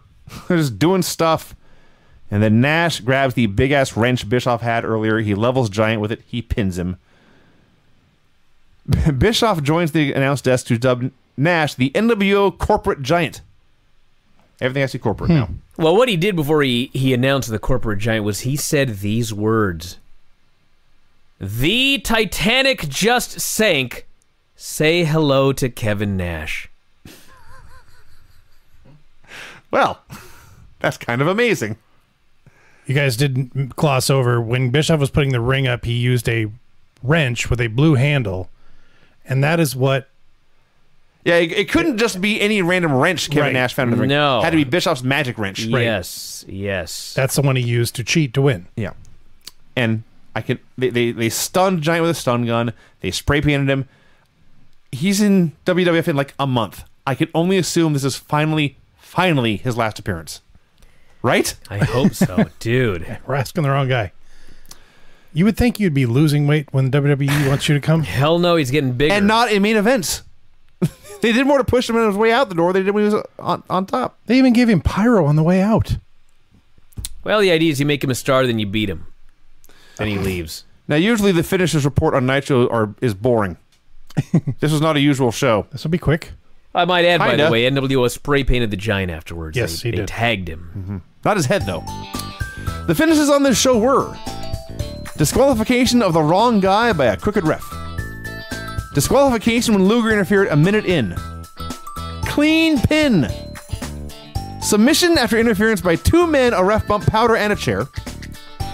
Pin after interference by 2 men and a stun gun. DQ to save a guy from a figure 4. Pin after interference from one guy and his big-ass wrench. This show is so draining. Is it just me? You load Nitro and it says 2 hour, 20-minute show. You think, okay, it's 4, I'll be done at 6:20. And then it's so bad it actually warps time, and you watch it and now it's like 7. This happens to me every time I watch Nitro. It takes me 3 hours to watch a 2 hour, 20-minute show. They probably go for a bunch of walks. No! It breaks the space-time continuum. I seriously was watching this show. I was ready to give up, and at about when they had gone an hour with one match, it was 4 minutes long. I was like, done. I could never recover. Yeah, this one was I tough to get hate through. this show. Who was it that claimed that this show got better after the finger poke of doom? Who said that? Not me. It's got to be one of our listeners. They're wrong. Sure. Anyway, that's Nitro, everybody. It sucked. It's so bad. All right, well, you'll see, Vinny. By the time we're done, you're going to agree this was a great show. Nitro number 175, January 18th, 1999. Opened with pics from Sold Out of the NWO laying a beating on David Flair as Ric Flair watched. They made him watch. So Nitro opens with the Horsemen having a meeting backstage. Flair is throwing trash everywhere, says Hogan's a dead man. Meanwhile, there was a camera in the NWO's limo. They're driving around having a good old time. They pull up in the building. Flair runs up, smashes the window with a tire iron. They pull away. Still, as far as I can tell, having a good old time. They laughed. They didn't seem to care. Yeah, they laughed at the Horsemen smashing the windows in with a crowbar. It was the old man with the crowbar. Yeah. So Flair goes to the ring for a promo. He's ranting, he's raving. Books himself versus Hogan, and he... Please do not gloss over this ranting and raving, Vinny. He swore he was not challenging Hogan. He was telling this son of a bitch that they were having a match at Super Brawl, and you'll not only have to beat me, you'll have to kill me to keep me from killing you. He did say that. This is dialogue we can't have in 2000. No. There was 18. a couple of things we saw on both shows. A couple. Yeah. He said, forget An about entire program. 14 times, as his 14-time world champion, forget about 14 times, I want to be the man who killed Hulk Hogan dead. Yes, he did You say can't that. say that nowadays. No. He swore to God at Super Brawl, all Hogan had was buddies that ran in, but it was going to be 2 guys in, 1 guy out. This promo was awesome. So then he said, I know Eric Bischoff is behind all of this. He called Bischoff down to the ring. Bischoff comes out and says he denied having anything to do with what happened the night before. Flair wanted to wrestle him. Bischoff says, by contract, you can make me set up the ring. You can make me sell concessions. But I am not a wrestler. I do not have a wrestling contract. You can't make me wrestle. So Flair tries to bait him into a match. He says, for 25 years, promoters have been trying to get me to put my hair on the line, and I always said no. But Eric Bischoff, if you beat me tonight, I'll shave my head. Bischoff still says no. He's walking to the back, and Flair says, I'll give you your company back, too. Didn't Raw just do this exact same thing last week, by the way? Stuff happens all the time. I guess so. So Bischoff turns around. He is about to accept when outruns David Flair. He pushes Eric. He runs to the ring. He does the best impression of his father he could possibly do. Hey, good for him. Aside from turning red, Well, he's always red. Yeah. He's red standing there. But, like, as far as promos go, David Flair cut one of the better promos on this here show. Sure. He's very, very passionate. He challenged Eric to a fight. So Bischoff accepts, and he says Ric Flair's hair and WCW are still on the line. And I thought, wait, Flair's the commissioner or whatever. He's going to stand for this? And Flair did. Flair agreed that if Eric could beat David Flair, then Ric Flair would shave his head, and Eric would get WCW. But he added, if David beats Rick, we're going to shave you two. No. I actually said, excuse me, I correct myself. Yes, He said, please. we'll shave your head and your ass. Yes. right? He'll shave your head and your ass. That's what he said. Yeah. Which they didn't, by the way. False advertising. False advertising. And Zabisco said, "I don't want to see that." No. So this was quite the rigmarole. I was kind of hating it for a while when David came out, because David Morty came out later. David's challenging Eric, and like Eric's accepting, but Flair's in charge, and Eric has no power, and it's like, well, why doesn't Rick have a say in this? They finally made it all work at the end. It was a little convoluted, but it was fine. By the way, can I just say really quickly, this was setting up David Flair versus Eric Bischoff, with Eric Bischoff and Ric Flair's hair on the line and the future of the company. Yeah. Okay. It's a big match. I just want to remind everyone of that. We had pics of Goldberg winning the ladder match at Sold Out against Scott Hall, despite the interference from Disco Inferno. There's most of this era is a blur to me, but I remember this finish vividly because it was so awesome. Because the winner is the one who climbs the ladder, gets the taser, and zaps the other guy. You have to zap the other guy to win. Yeah. So Goldberg, there's some rigmarole, to quote Brian, but he gets the taser, and he's got Hall dead to rights, but he wants to he wants to win the fight in a noble way. So instead of just tasing him using the weapon, he throws the stun gun in the air, Hall goes to catch it, and Goldberg spears him to death. Then, after he has beaten him cleanly, then he zaps him because that's what you have to do to win. Goldberg's awesome. Because Goldberg's awesome. I should say, this is a minor nitpick, because I'm sure there's more to come, but they show the footage of Goldberg beating Hall in a taser on a pole ladder match or whatever. And they say, Goldberg got his revenge. I'm like, Nash ended the streak. And then I'm thinking, And Hogan's got the belt. so who did Nash wrestle on this sold out pay-per-view? The answer is, he wasn't even on the fucking show. Nope. So basically, Nash ends Goldberg's streak. Nash hands the title over to Hulk Hogan. Goldberg gets his revenge against Scott Hall. Did you know, Brian, that WCW is now dead? Well, I mean, my point was, this is low on the list of problems, but I did find it funny when they said Goldberg got his revenge. When you think about it, Scott Hall took Six's place. Basically. Six always got jobbed. Sure. Dude, Hall did jobs for everybody. That's what I mean. He was always the guy that took the fall. He didn't care. He just made his money. Indeed he did. Chris Jericho versus Booker T. They had a lot of time, and they had not yet given up all hope in the company, so they worked really hard and had a really good TV match. Oh, that dragged a little in the middle. It was very, very long. It was, it was long for 1999 too. By 2018, it was like 3 matches long. But they did some stuff. Booker made his comeback, hit the sidekick, hit the missile dropkick, and won. Yeah. Great. The match would have been a lot better if the announcers would have actually called the match instead of talking about Bischoff and Flair the whole time. Well, welcome to every match on this show. And hey, later on, they had a Bruise Cruise promo. Yes. Speaking He of did. Chris Jericho. Exactly. That's why Mike Sempervive was banned from Jericho's boat. That's right. Because he mentioned the Bruise Cruise. That's what made Jericho so mad. Really? Yeah. He thought that Mike was belittling him by comparing his cruise to something that was an obvious failure. Yes. Well, don't do that, Mike. No, he made a mistake. Although, honestly, I would like to know what went wrong with the Bruise Cruise. Did it fail? I don't know. Apparently, well, I mean, Jericho was upset enough that he banned Mike from the boat for the comparison. But I mean, this company was still hot at this point. Like, how could they have messed up a cruise? Like, they sold no tickets? I forgot the boat. Like, guys got drunk? That's Hello? Yeah. This is complete. What the fuck were you expecting from the Bruise Cruise? This might be a little off topic, but the first Def Leppard cruise last year, one of the guys in the opening band died on the cruise. Oh. And then the lead singer of Def Leppard lost his voice and couldn't perform. Oh. I don't think that happened on the Bruise Cruise. Probably not, my but guess. that was a bad cruise too. It sounds like a bad cruise. J.J. Dillon comes out. Oh, man, I'm getting ready. I'm fixing to be mad. He announces that referee Scott Dickinson, who is the guy who hates Saturn, he is suspended For 30 days.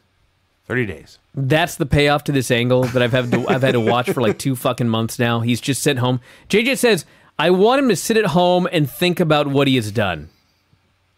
He's put in timeout. Because why? He was a biased referee. Yeah. Okay, just remember that. Okay. Then, this actually made me more mad.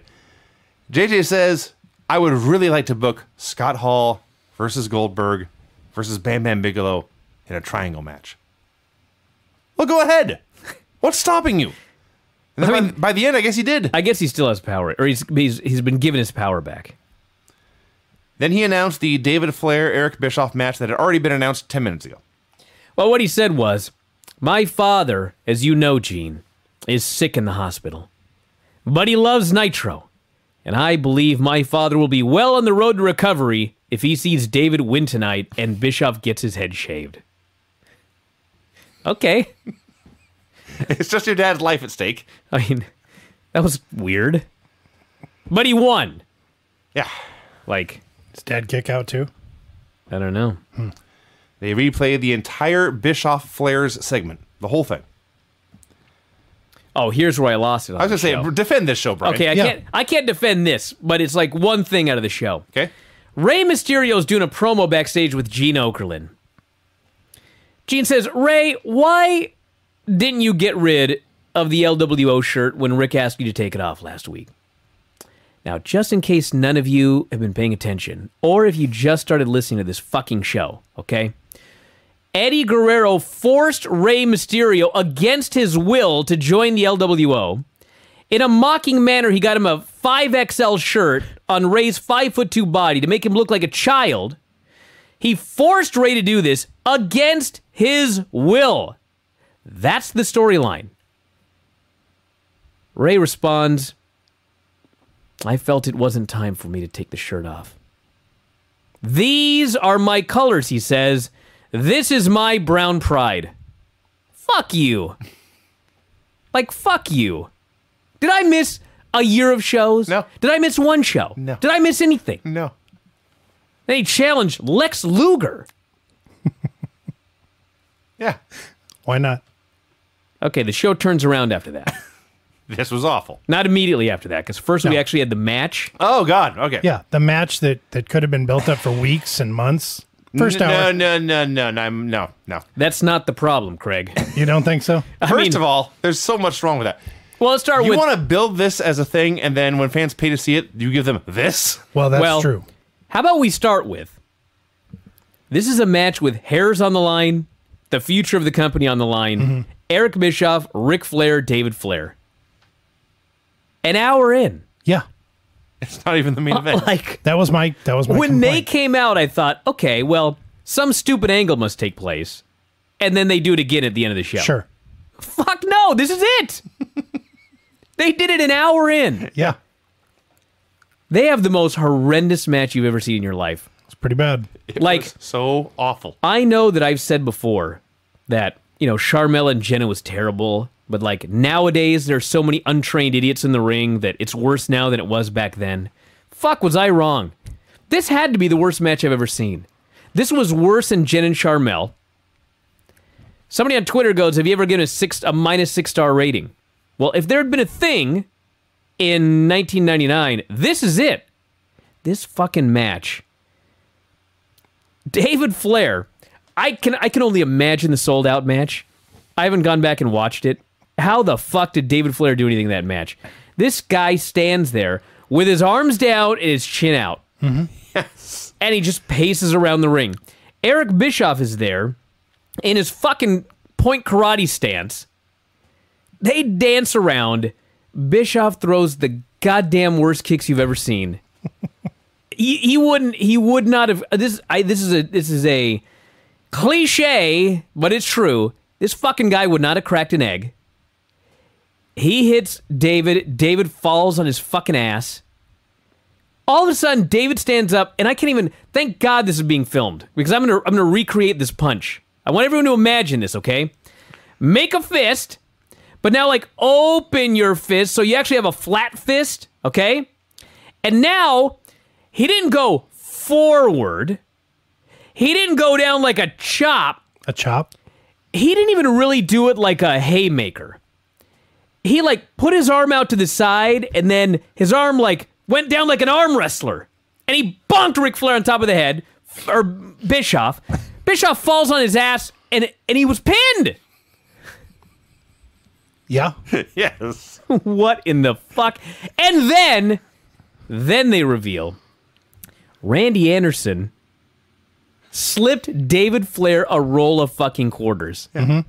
On this fucking show where they just in storyline sent a referee home for 30 days so he could think about what he has done. Yeah. They immediately do an angle where a referee gives David Flair a fucking roll of quarters and he clonks Eric Bischoff and gets the win. I swear to God, that was the worst match I've ever seen. Find me one worse. There's no way Survivor Jen and Charmel was worse than this. It's impossible. It is impossible that there's been a worse match than this in history. Rebel and Shelly No! Martinez, much worse. No. No. I will go back and watch him. You're wrong. No, you're wrong. Objectively. Shelly Martinez No! versus Rebel was worse. Fuck than this. you, Vinny. You're wrong. Now I'll say this. I'll tell you this much. David Flair may have been worse than either Shelly or Rebel. That's possible. David because here, Eric was any good in this match. he was so much better than David. Oh, well, yeah. Yeah. Dude. Yes. What the hell's that saying?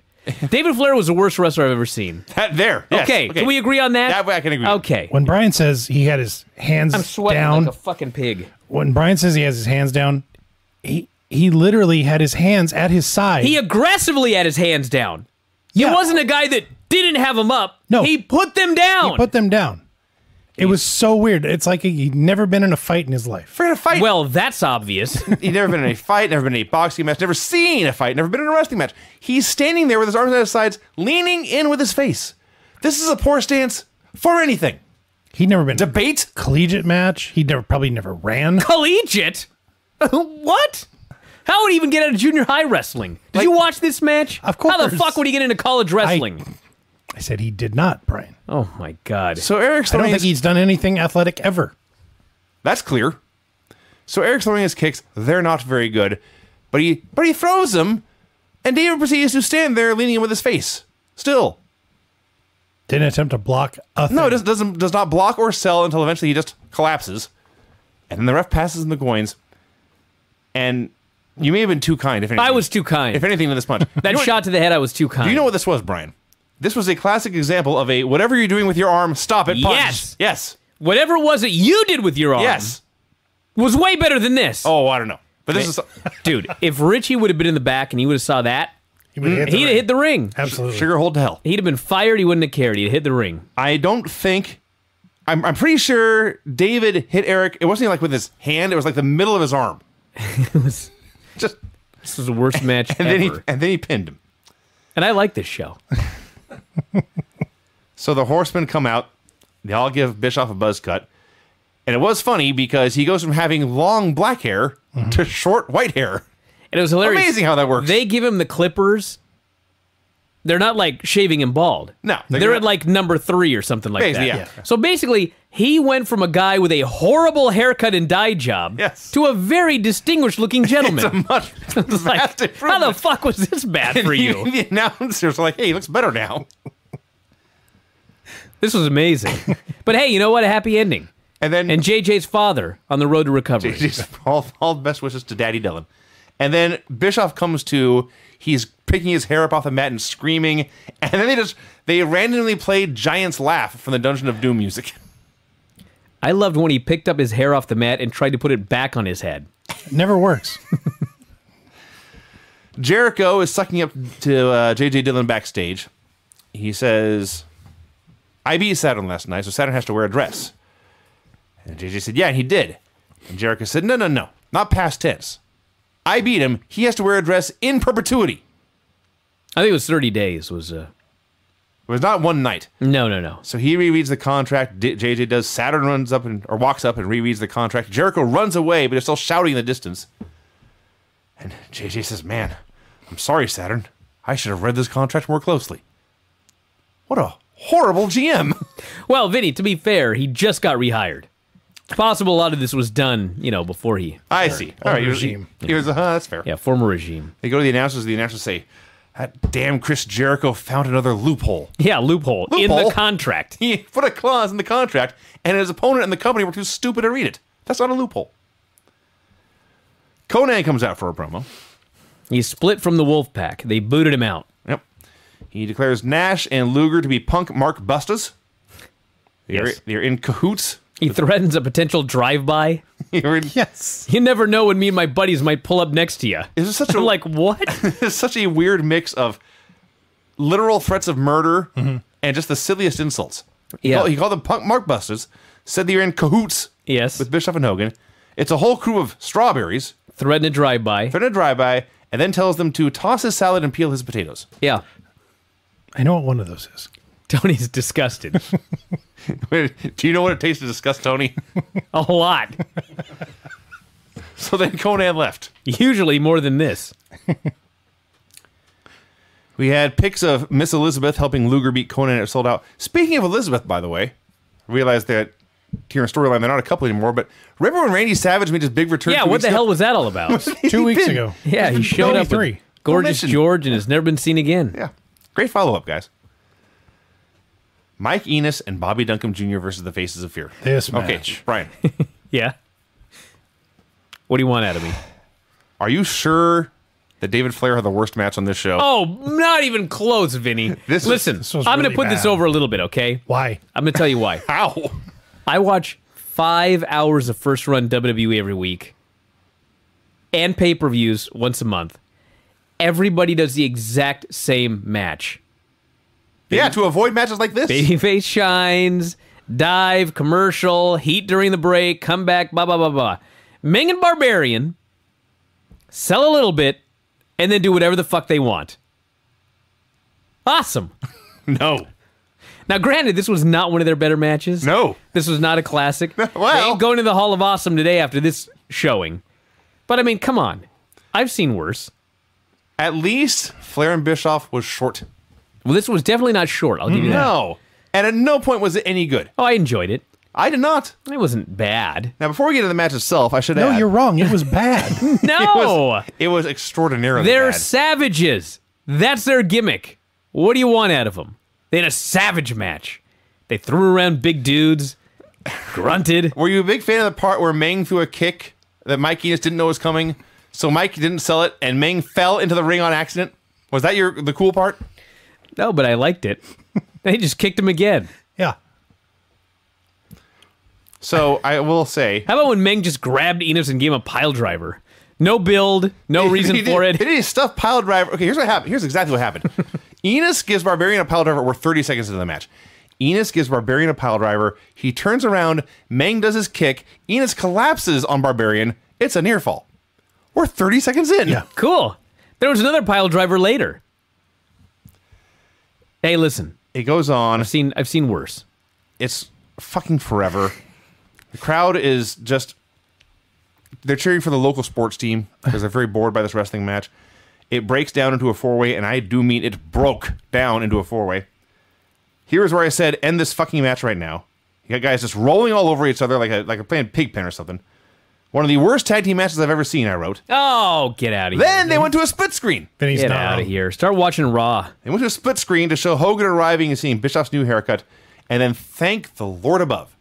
The last 2.5 years of my life all paid off here when the NWO hit the ring for a double DQ to end this match. Oh, you're horrible.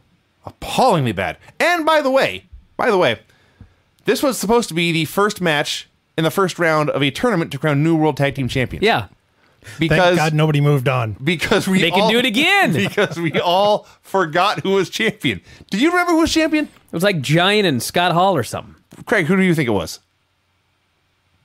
Oh, it was Bagwell. Was it still Judy Bagwell and Rick Yeah, I Steiner? don't Oh, remember. yeah, I think yeah. it might There have was been. no mention of who the champions had been or Or why Rick the titles were Steiner and that vacant. other idiot. Yeah, it was Rick Steiner Chaos? and Judy. No, Oh, it was, no, it was no. Kenny Chaos. Everyone Yeah, you're forgot, so they just had a tournament.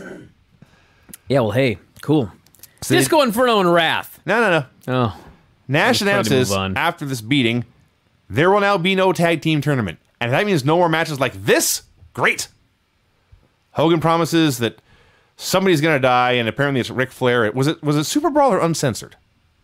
I think Super Brawl is next. I keep forgetting. I wrote Uncensored throughout this. February, Super Brawl. All right, my mistake. Disco Inferno versus Wrath. You know, the show was kind of bad. I guess it picked up there at the end. Huh. Hall comes out. Listen, it's Disco Inferno versus Wrath, okay? Wrath's on a winning streak. Hall comes out with a taser. And I'm like, God damn, they're going to beat Wrath. Hall is going to taser Wrath, and Disco's going to get the pin. Hall's out there. I'm waiting. I'm like, okay, here's a reversal. They're right by Hall. No, nothing happened. Goes on and on. Finally, Hall threatens Wrath. Wrath punches him. Wrath turns around, and Disco gives him the chart buster for the clean pin. If anything, it's actually worse than you're making it sound I'm not sure. because Scott Hall went to interfere, but he tripped climbing through the ropes into the ring. Well, yeah. Geek of the Week, Oh no. January 16th, No. 1999. Wrath! There's a much bigger geek on Raw. I'm not sure. Oh, on Raw, maybe. Yeah. Yeah, so Hall and Disco hugged it. Disco actually is in the NWO now, and they played the Wolf Howl over his disco music. You know, I would say that this was a disaster, but they already beat Wrath, so who cares? But this is Disco. Well, I know, but like, if he'd been undefeated, this would have been really stupid, but who cares? They killed him. No one cared about him. I was just trying to figure out through the entire match who, if either one, was the babyface. Okay, now for real this time. This is where the show turned around. You think so?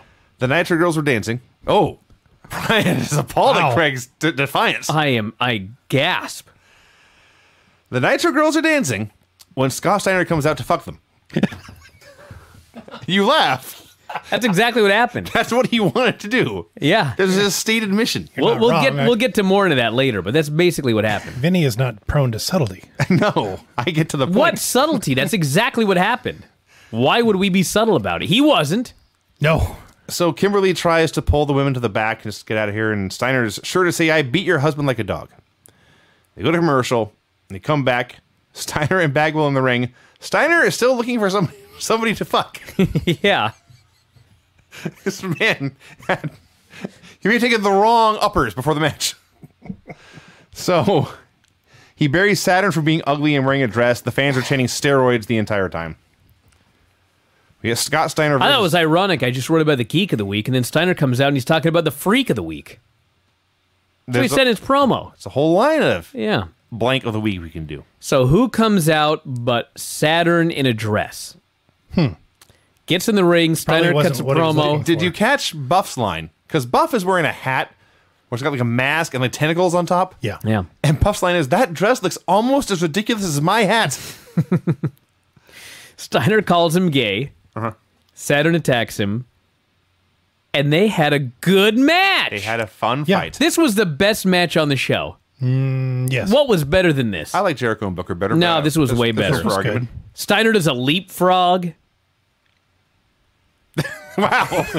You sold me. I had some other things I was going to say. But Some over the head, belly know. to belly suplexes. I was gonna make Both some men. Suplexes and some cool fighting and Saturn flying. all over I the was place. going to make some comments about what's underneath that dress because Steiner did a mule kick and it wasn't a DQ. Right. But after what happened on Raw, I'm just going to save it It's not worth the struggle for anymore. now. I'll be honest, my favorite part of this, they were in Columbus, Ohio, and Scott reaches into the crowd at one point. I figured it's Scott Steiner. He's clearly going to murder somebody. But what he did was somebody passed him a University of Michigan hat. That was awesome. And Steiner, of course, is a Michigan alum. And he puts the hat on, and everyone just hates him. That was the best part of this. Yeah, and he worked at like 5 minutes with that thing With on the his baseball head. cap on, People yeah. are going nuts. They're so mad at the guy. He awesome. sells great during the comeback. Goes for the DVD. Buff makes a save. Steiner gives Saturn an overhead belly-to-belly, sends him flying. Just launched him. Puts him in the recliner and gets a clean submission. Oh, the guy passed out. Now, this match was awesome. Let me This match remind ruled. you, Saturn was wearing a dress. Yeah! And he put the dress over Steiner's head and punched him in the corner. Place goes nuts. It was great. This was awesome. I did like when he flashed Steiner, but all he did was flash him his wrestling trunks. Sure. Okay. It's the intent, Vinny. I guess so. Nash, Luger, and Liz come out for a promo. They make fun of Conan For gassing out all for the time. getting blown up every single... He did blow up in his promo earlier. Lex Luger is Yeah. making fun of Conan for his cardio. Uh-huh. And he's right. not wrong. He's exactly the other right. thing. It's not unworthy. This is not a pot kettle black situation. Lex has much better cardio than Conan. Nash started out this promo. Yo, yo, yo. Let me speak on this. Oil of Olay. Yes. He's so clever. It's kind of clever. He's got all that time on the road to think of these jokes. So they say Conan's all heart, or he had no heart and also no endurance. Lex moves on to Rey Mysterio. You're no bigger than my leg, he said. And Liz snickered. He promised to beat Ray's brains in and take his mask off, but if Ray would hand over his mask backstage, they would call the match off. Steiner, Vinny, we're going to recreate this, okay? What? So Which one are you going to be? that's a great question. Steiner follows Kimberly into the Nitro Girls dressing room, You can be Kimberly. where he is looking to fuck first Kimberly and then the rest of the Nitro Girls. He doesn't make it clear. Yes, Yeah. she's first. The rest of you have to wait. He says to the girls, "You're next," but she's first. Yeah. Okay. So normally he's like yelling and screaming and in a rage. Yes. Security shows up. You're going to play security, Vinny. Okay. And you're going to say, "Mr. Steiner, you need to get out of here. What are you doing in here?" Okay? Okay. Go ahead. Mr. Steiner, you need to get out of here. What are you doing in here? "Sir, I've got a great body, and she needs me." Absolute, complete, utter sincerity. Yes. He's not angry. No. He's telling this guy, "You don't get it. He's reasoning with I me. have a great body. He attended a verbal She debate. needs to fuck me. So can you please just get out of here so I can get this deed done?" I cried with laughter at Scott Steiner here. He was He is the heel that believes everything that he said. Yes. He was not playing a heel. he was speaking man to man Yes. with this fella. Listen, you're a man. You understand a man has needs. I believe And he said it in a way where she knows this. yeah. There's nothing objectable about what he was saying. It was a statement of fact. I realize this sounds terrible that we're laughing about this here. But I mean, nothing happened, number one. Yeah. That's true. And number two, it just the idea of it is preposterous. He tried to explain to them, listen, I beat her husband. Now I want to have sex Her with husband's in Vegas. Her husband's in Vegas. We need to be fucking right Yeah. now. Like, what don't you get about this? Why are you trying to kick me out of here? He told Kimberly, he says, Dallas Page is in Vegas. He's probably hooking up with another girl anyway. He did say that too. It's just incredible. An amazing human. He just utterly, sincerely believed all of his own bullshit. Yes. By the way, you single fellas, this doesn't work. No! Not even if you are Scott Steiner. And you are certainly not. Pics of Kidman. Anyway, they kicked him out, He did not get the fucker. in case you were confused. That's actually important. We should clarify that. He Yes. left frustrated. Yeah. And she was not down with it. No. No. She was not reluctant. She was not on the fence. She didn't agree. No. She made her feelings She very didn't clear. see it his way. She did not. Wouldn't listen to reason. Pics of Kidman retaining the Cruiserweight title in a 4-way at the pay-per-view. They do Psychosis versus Juventud. Now, this was the best match on the show. No. No. Oh, yeah. No. The one where they did a near fall and the crowd was chanting boring? That sounds great. This I had the this sound off. these I guys don't know. did some stuff. That's what I and- wrote. They did some stuff. Oh, I Yep. love this match. They did some stuff. The fans didn't care. There were a couple of botched spots. Both guys got crotched on the ropes. Yeah. It was a match for the sake of it with a bunch of moves. This match was for the #1 contendership to the Cruiserweight title, and they put over Well, Psychosis someone should have told clean. the fans that. They put the Psychosis over clean and strong in this match. Didn't like it. I wrote some things such fine. as dudes just kept on going. Oh my god, they just kept going. There have been some very bad matches in the show. And then Psychosis did a top rope gourd buster and a Tijuana jam for the win. I will say the fans did pop for the finish. That is true. Lex versus Rey Mysterio. Lex does his promo. He says, Ray, why did you come out with that mask and shirt on? I thought I told you. Unmask and take off that stupid shirt. If you do, I'll let you live. And he adds, you're a cute little wrestler. He did say that. So Ray refused. Lex beat him up. They had a fine little match. It was Luger beat him up, gave him some stuff, beat him up, gave him some stuff. Ray didn't do lucha. He didn't do head scissors and arm drags and all that kind of stuff. He just did flying kicks and elbows. And you know what? I hate all of the DQs we see on these shows. We make fun of him every week. But when Ray finally makes his last comeback, and he's running wild on giant Lex Luger, and Kevin Nash just runs in and attacks Ray for the DQ to save Lex, that was real, legit, honest-to-God heat. Yeah. These fans were angry. He was about to get him! That's a real DQ. So they hit him with the power bomb with the torture rack. They were going for his mask when Conan ran out with a chair to clean house. They showed DDP on location in Las Vegas, Nevada, to announce the debut of the Nitro Grill at the Excalibur. And yes, I did eat there once. Wow. I have a shot glass from there. I don't drink. No need to brag about it. It was cheap. Scott Hall versus Bam Bam Bigelow versus Goldberg. Oh, here's the right one about Savage. Disco's out there in Scott Hall's corner. So You missed another Steiner segment. Yeah, Steiner's trying to get Kimberly again. He's in the bathroom this time. Yeah. I don't know what the hell it is about Nitro that makes my show, it buffers on my computer. And I thought for a minute maybe it's because it's 2 hours long. I tried restarting. 2.5. 2.5, whatever it is. I saw very little of this match. Well, you missed nothing. It was a typical three-way. Goldberg goes for the jackhammer on Bigelow. Hall breaks it up. Goldberg jackhammers Hall. NWO hits the ring. Okay. Ref I saw the waves finish. off. No contest here in this triangle match. Yes. And then NWO Hollywood is out. Flair comes out. Flair sprints after everybody, and the show ends. Mm-hmm. It was better than it reads. Not much better.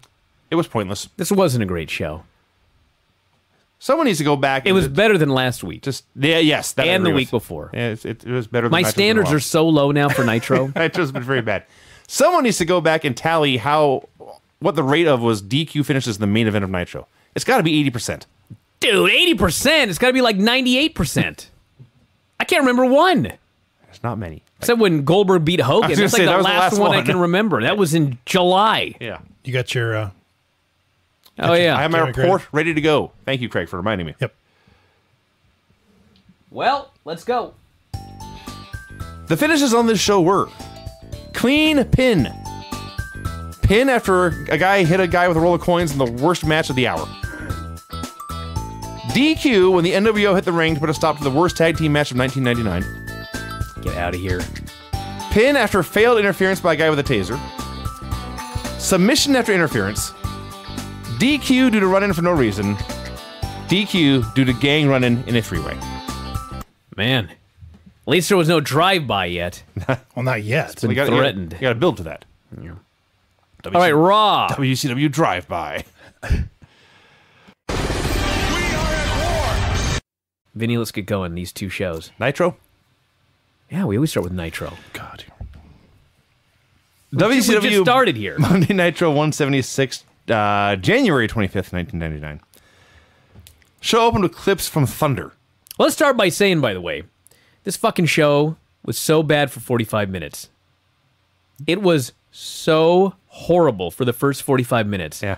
As soon as Scott Hall and Bam Bam Bigelow came out and actually wrestled in a match for 10 straight minutes, the show totally turned around. Yes. Lo and behold, if you give people wrestling on a wrestling show, it's a better show. But man, the first 45 minutes where they did nothing but 9 million segments and one shitty match. I will say it was so bad it made me laugh. So that's a good kind of bad, but it was terrible. Okay. For example, This clip from Thunder. Vincent, best known as Virgil in WWF, Vincent, ever since he's been in WCW, he is amongst the NWO B team. Apparently, he has taken over a leadership role with the B team. Yeah, where the hell did this come from? I don't know. That was how the show started. Clips from Thunder of Vincent running the show. Yes, and he says, everyone, I no longer want to be known as Vincent. And I'm eagerly awaiting what his new name is going to be. And he says, I want to be known as Vince. Yes. And there's a pause. And he says, Vince is a good name. Can't argue with that. And Vinny was nodding Yes. feverishly.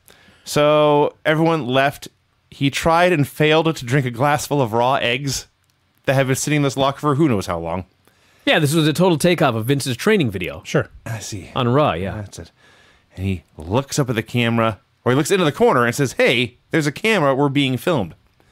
And he starts tapping at it and says, we're being filmed. It's like this. He does this over and over again. Yeah.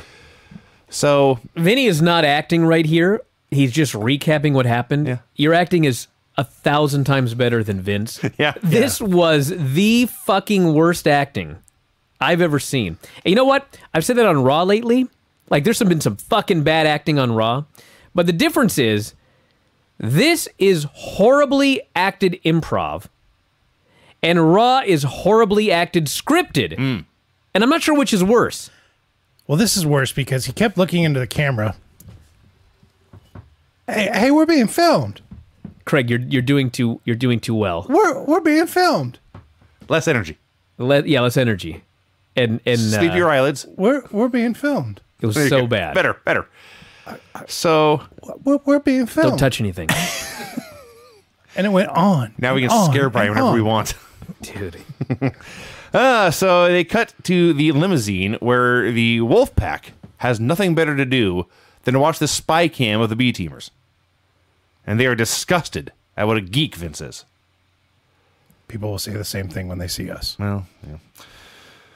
So we have clips of Kurt Hennig and Stevie Ray and the rest of the B-teamers saying they can't trust Hogan or Nash. They all made fun of Stevie Ray's $500 shirt. He vowed to get them. Apparently he's referring to Hogan and Nash. Ric Flair was at the merchandise table watching Eric Bischoff work. Eric's got a black wig on under his hat because he's embarrassed that he got his head shaved. Just the worst wig you've ever seen. And as we noted, his haircut is a vast improvement. Yeah. So Flair orders Bischoff to go sell merchandise in the arena. Clips of Scott Steiner trying to get laid last week. And then DDP on Thunder warning Scott to stay away from his wife because sometimes in this business, it gets real fast. You know, we talked about Steiner and Kimberly a lot last week, but we actually I was thinking about this the other day. So, the way we described it, Steiner was trying to talk sense into the security guard, right? Yes. Yes. Okay, and he was trying to say, I've got a great body. She needs to fuck me. Those were his two arguments. Yeah. Sure. And Craig, Yes. you said he's trying to talk to the guy man to man. Absolutely. I'm a guy, I've got needs. Absolutely. Okay, the more I thought about it, the more you're wrong. Okay. What he was saying was, she has needs. I am here to do her a favor. That was the whole point of this. Like, I'm sure that he was interested as well. But his argument was, You think? I have a great body. She needs me. Yeah. I'm here to help. Why are you kicking me out? It's even more preposterous than we explained last week. And yes, I thought about this a lot. It's a little disturbing. Yeah. Don't you have any hobbies? Not the act, but you know. Stevie Ray told the B-teamers, you wait in the limo, I'll go take care of Hogan. And there wasn't... whatever. We'll get to it. Al Green versus Disco Inferno. Al Green against the Disco Inferno. Yeah. They got one match in the first hour. This is it. This is what they came up with. It exceeded my very low expectations. Yeah, it was fine. Disco's a good baby face. Al Green was A good power guy. competitive. Yeah. It was a fine wrestling match. Good finish. Chart buster. Everybody went crazy for Disco. How could you see this as a loss? It was actually even better because, as noted, Al was a big, strong guy. He's pressing Disco over his head, and he beat Disco for a few minutes. But then at the end, Disco realizes he's slow. And so he ducks like 3 clotheslines in a row and then hits the Chartbuster. So he found an advantage and exploited it. So good for Disco. It's funny when you add a wolf howling to Disco's music, he gets more popular. I mean, he worked as a great babyface. He should get cheered. Well, when they And added these the are wolf, real wrestling fans. when they added the wolf howl to his Disco Inferno music, people Sure. popped. So at this point, Tony Schiavone is frantically trying to determine what is the next segment. And he introduces like 3 different things. Oh my gosh. And finally, they go back to, I think, number 2. They're at the airport. The B-teamers. And yes, this is our 4th segment with the B-teamers in the first like 40 minutes. yeah.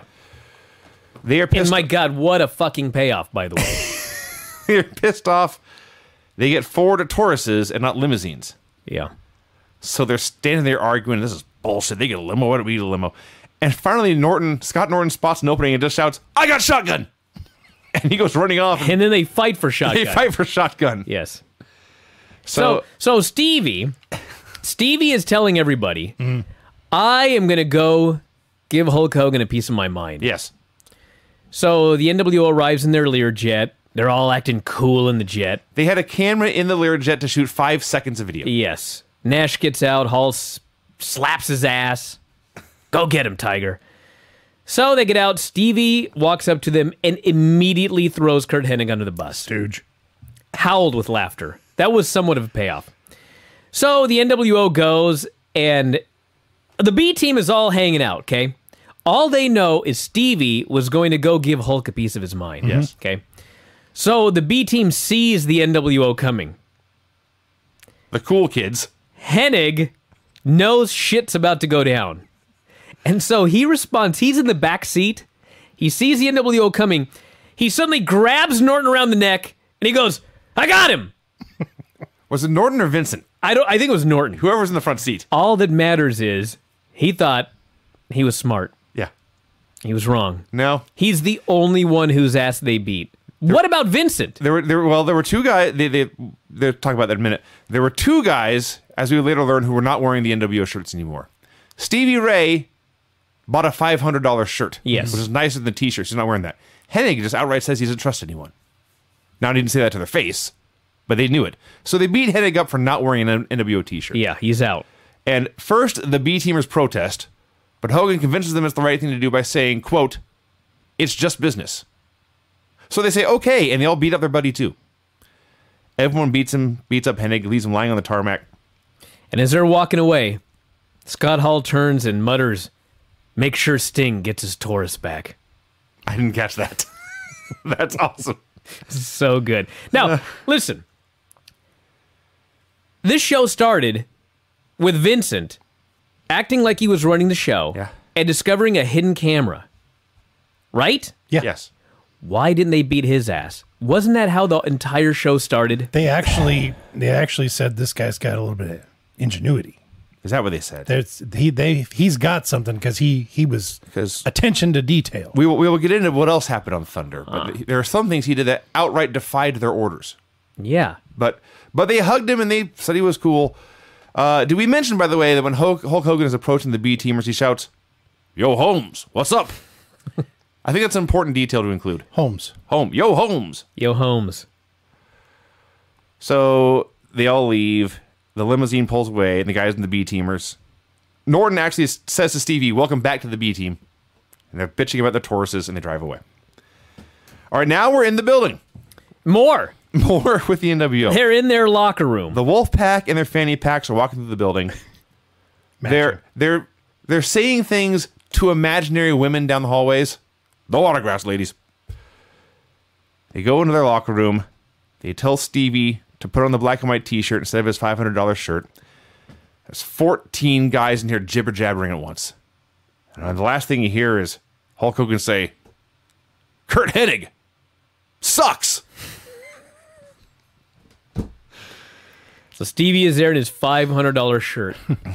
They're like, you got to wear an NWO shirt. Take that thing off.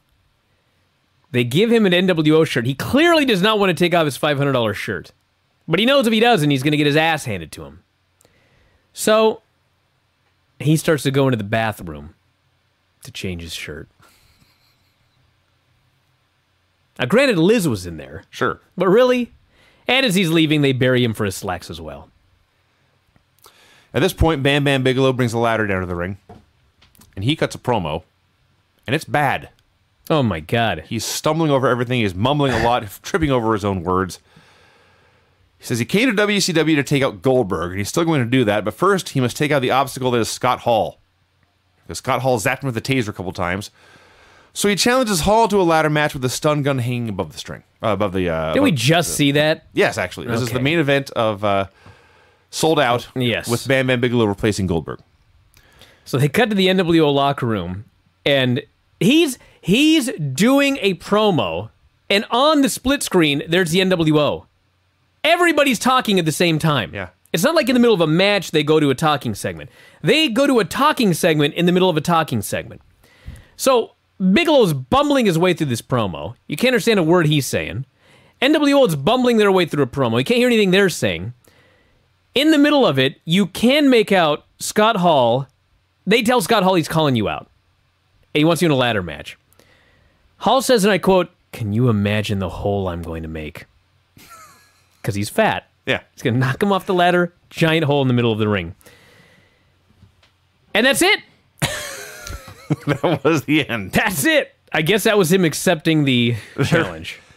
I looked at all my notes because I was expecting to tell you what else happened, and then I realized that's fucking all that happened. That's all that happened. He made fun of him for being fat. They made fun of him for being fat. They made fun of him for cutting a horrible promo, and the thing ended. Oh, that's right, the horrible promo. Yeah. We had a way too long bit where Eric Bischoff is fucking up customers' orders and stiffing them money. Just went on forever. Stupid. Mean Gene calls out Ric Flair for a promo. Excuse me, another promo? More talking. Oh, another segment? Okay. And this time, though the NWO is not on screen, they are still the topic being discussed. So Flair says on Thunder they could have ended Horace's life. They could have taken his life. Yeah. But he says, we sent him back in one piece. That's right. Okay, now I didn't see Thunder, but like I saw Horace on the show, not selling a goddamn thing, No. and Nowhere clearly for it. 100%. I can only imagine the beating they gave him on that show. Moved on to Bret Hart and said at Super Brawl he would defend the world title, Yes. and which Gene quickly corrected to the U.S. title, against somebody WCW picked. And tonight he'd be wrestling Booker T. A match already announced earlier. Yes. Flair said there would be a World Tag Team Tournament match in the show, and to ensure the NWO did not interfere, there would be a human wall of wrestlers around the ring. Yeah. Now, he didn't mention who was in the match. That was unimportant. Only the fact that we're going to have a match, and there will be a human wall around the ring. Yeah. Really, the only thing he offered was, will the NWO come out to try and break this up? Yeah. And finally, in the main event, he told Hogan, go find two partners to face me, Chris Benoit, and Steve McMichael in a trios match. It was a great promo. That was a Ric Flair promo. Scott Dickinson is the suspended ref who was suspended for screwing I could Saturn. not believe my eyes. It's still going. Yeah. He's sitting in the front row. He was incognito. He was He in was? disguise. He was wearing a hat. So he was trying not to- wearing a ref shirt, so he was incognito. Absolutely. There was It's a not like he was wearing a camera ski mask. It's Scott Dickinson. He's What- right there in the front row with a camera right on his face. much closer than these cameras are. Yeah. My point is that he didn't have to put a hat on to be unrecognizable. Nobody Oh, recognized I him. recognized him immediately. Immediately. Clips of Scott Hall tasing Bam Bam at Sold Out. And then Scott Hall and Disco came out with a ladder. And Scott Hall accepted the challenge, and this took like 10 minutes. He says, I accept your challenge. It will not be against Disco Inferno. I don't know why he threw that in. He was drunk. It will be against the king of the ladder matches, the man who is more handsome than 10 movie stars, Scott Hall. And women cheered, and he was so happy. The man who is more handsome than 10 movie stars. Fooled him. He got him. So we had Scott Hall versus Bam Bam Bigelow in a ladder match. Okay. This was not Triple H versus, or I'm sorry, Shawn Michaels versus Razor Ramon. No. But it was not bad. No. Do you know what That's this fine. was? It was Razor Ramon stealing spots from Shawn Michaels. Sure. It was funny. It was a 1998-1999 ladder match where it was not all about stunts. No. It was about let's have a wrestling match and there will be a ladder involved. was good. It was a good match. And they had plenty of time. Except, and this is not their fault, No. Bigelow sets a ladder up in the corner. He's going to throw Scott Hall into the ladder. He throws him across, there's a reversal or whatever, and Bigelow runs right into the metal. And Mike Tenay says, Bigelow ran right into the steel. Oh, jeez. Fucking Larry fucking motherfucking Zbyszko Yes. says, Let me aluminum. Not steel, which is more powerful than so aluminum. pissed. He brought the Craig, danger down. Craig, please. You don't even need to say anything. Tenay says he threw him right into the steel, and Larry says aluminum. It's not that. Thank bad. you for the silence that I was needing after I made that statement. In right other there. words, it's not that bad. And then they go back to Tony, who has to say, still very hard. Well, he's not wrong. I like when they're hitting each other with a ladder. These big 300-pound dudes are slamming each other with it. And Can wait a second, Vinny. Can Larry put anything over? Well, this was allow not me. even luchadors. I'm going to add something to your argument here. These were giant fucking men Yeah. running into a ladder, and all he can think about is making sure you know it ain't a steel ladder. Right. It's aluminum. Well, to that point, They're Brian, not that tough. the ladder is getting broken and banged up, and Shivani and Tenay start to wonder, will these very large people be able to climb it? They say, we can't have this ladder getting damaged. And Larry says, oh, they're only $100. Why is he employed? I was so To piss fucking off furious you. here. Now, granted, Michael Cole's way dumber on the Raw shows we'll get to, but this was really fucking dumb. And I might add, you know who's not doing commentary still in 2018? Larry Zbyszko. But true. Cole is. That's true. So who's the real idiot here? Us for watching. So, what I thought got you so angry is that they're doing this ladder match. I'm only angry for one reason. Bam Bam gets the taser. Disco Inferno, who had been injected, runs back out, gives Scott Hall He'd a been taser. injected? Did I say that? Ejected. Ejected. Thank Yes. you. Either way. I don't know what he did backstage. He returns. He gives Scott Hall a taser. There's Excuse me. Wait a second. Yeah. He came back with a second taser? That's right. And he gave it to Hall. Yeah. Oh, funny. Yeah. Would So have done that earlier. you would think at any point. So Bigelow and Hall are facing off with these tasers like they're cowboys at high noon. And Goldberg runs out to kill them. He spears them both, and suddenly it's a disqualification. That, I swear to God, of all the things, that didn't bother me. You know what bothered me more than the fact that it was a DQ? Larry Zbyszko. Well, besides Larry. So they're both there with their tasers, and Goldberg comes out, and this place loses their shit. Yep. Truth. Stone Cold Steve Austin may as well have come out. Goldberg comes out. He clotheslines both men. He has a taser in each hand. He starts zapping both guys. The place is fucking going wild. And immediately Norton cuts him off. They couldn't even let Goldberg run wild for like 15 seconds or 30 seconds. The fans, all they wanted to do was see Goldberg kill these two guys. The moment he laid his hands on him, Norton has to come in to get the heat. Well, in their defense, I will say Goldberg was coming out later. And they did pay it off later. But Yeah, they still, had I set up couldn't a even match for believe it. later. In a notorious, infamous moment, Mean Gene interviews Bret Hart backstage. Bret doesn't know why Rick's holding a grudge against him. Had a grudge since he came into the company. Says he can make me wrestle Booker T tonight, but Booker T will not get a title shot because he's a loser. He's going to break him into pieces. And he says, this guy does not deserve a title shot. But as a U.S. champion, I've been watching the competition. And do you know who does deserve a title shot? El Dandy. And Mean Gene starts to question and protest. And Bret looks at Gene with a scowl and just asks, who are you to doubt El Dandy? You know, there's a very, very famous quote. Who are you to doubt El Dandy? People have been talking about this quote now for 19 years. Bret's delivery was unbelievable. But you know what people aren't talking about that they should? Yes. When Gene questioned El Dandy, Bret says, who are you to doubt El Dandy? Gene is still questioning him, so Bret says, well, how about hypnosis instead? Right. Gene has to explain it's psychosis. That was better than El Dandy. It was! Absolutely. Why was everybody talking about El Dandy when you had the hypnosis line in there? And why have we never had a wrestler with a hypnosis gimmick?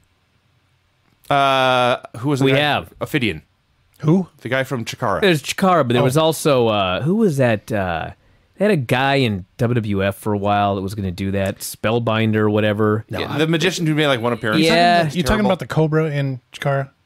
He's one Yeah, too. he hypnotized the entire locker room. I'm talking a guy with a watch. You know? He did this with his hands. He didn't No, even no, watch. no. He needs a watch. Get out of here, you two. A pocket watch. Quit ruining my show.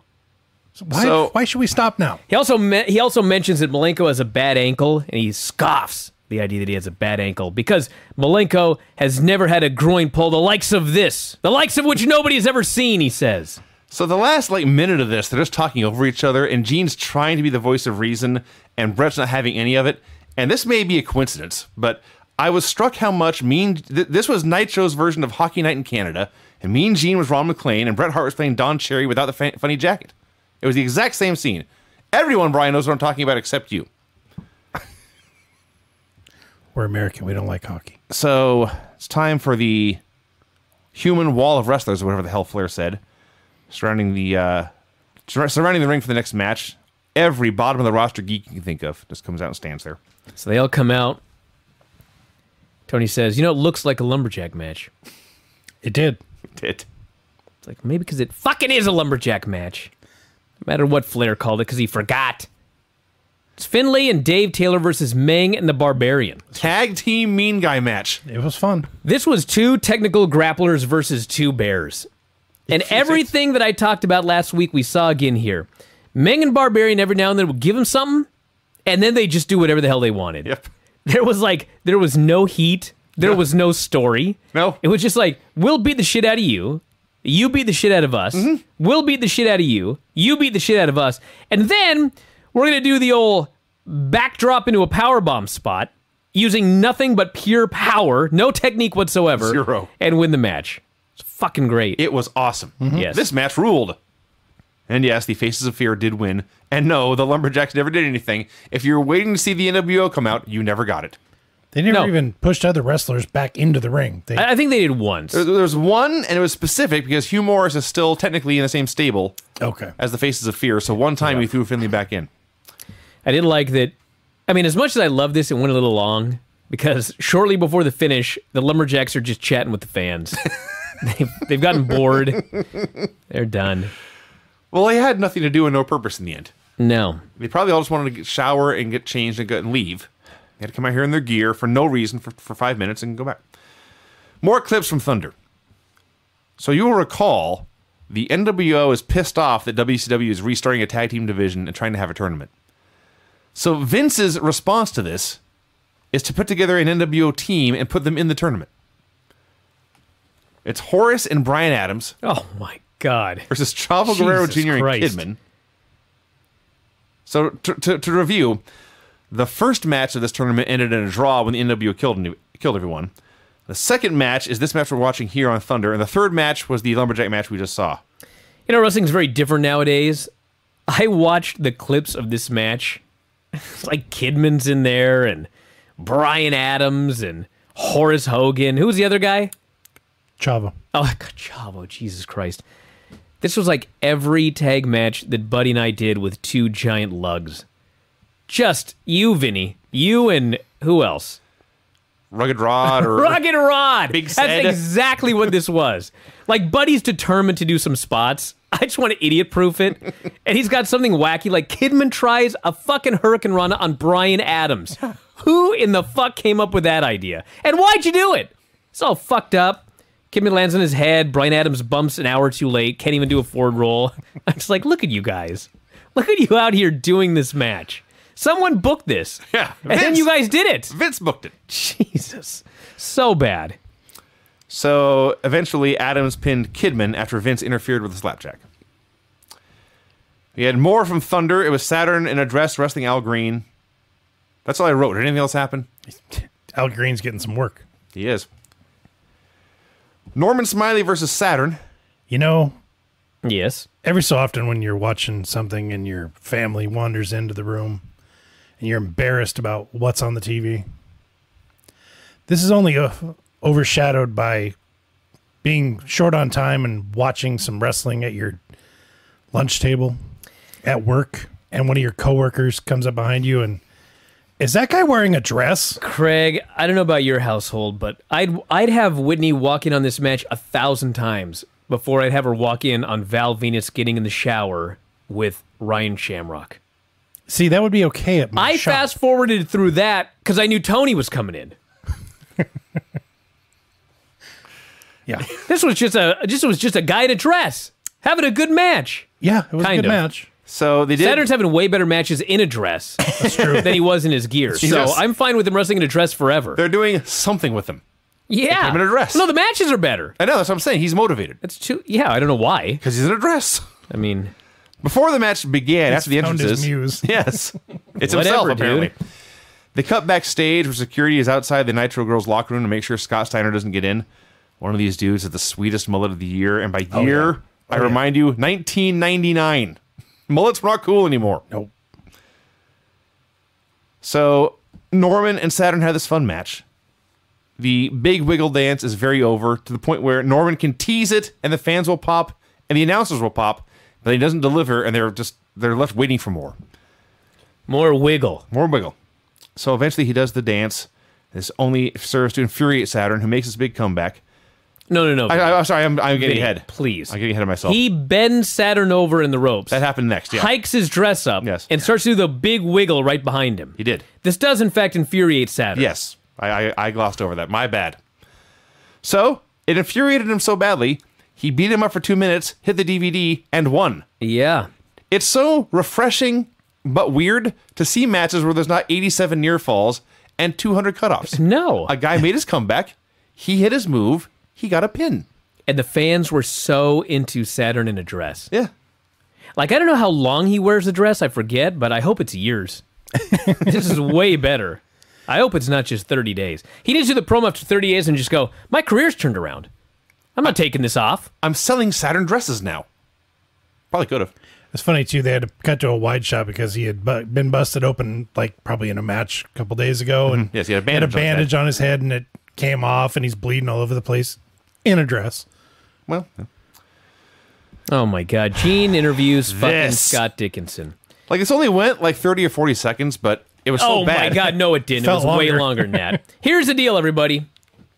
How many referees do you think there were in WCW? A dozen.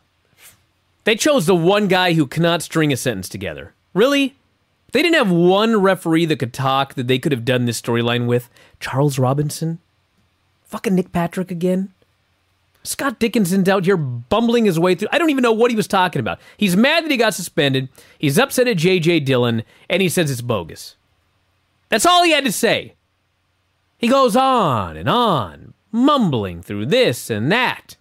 Has there ever been a good angle with a referee?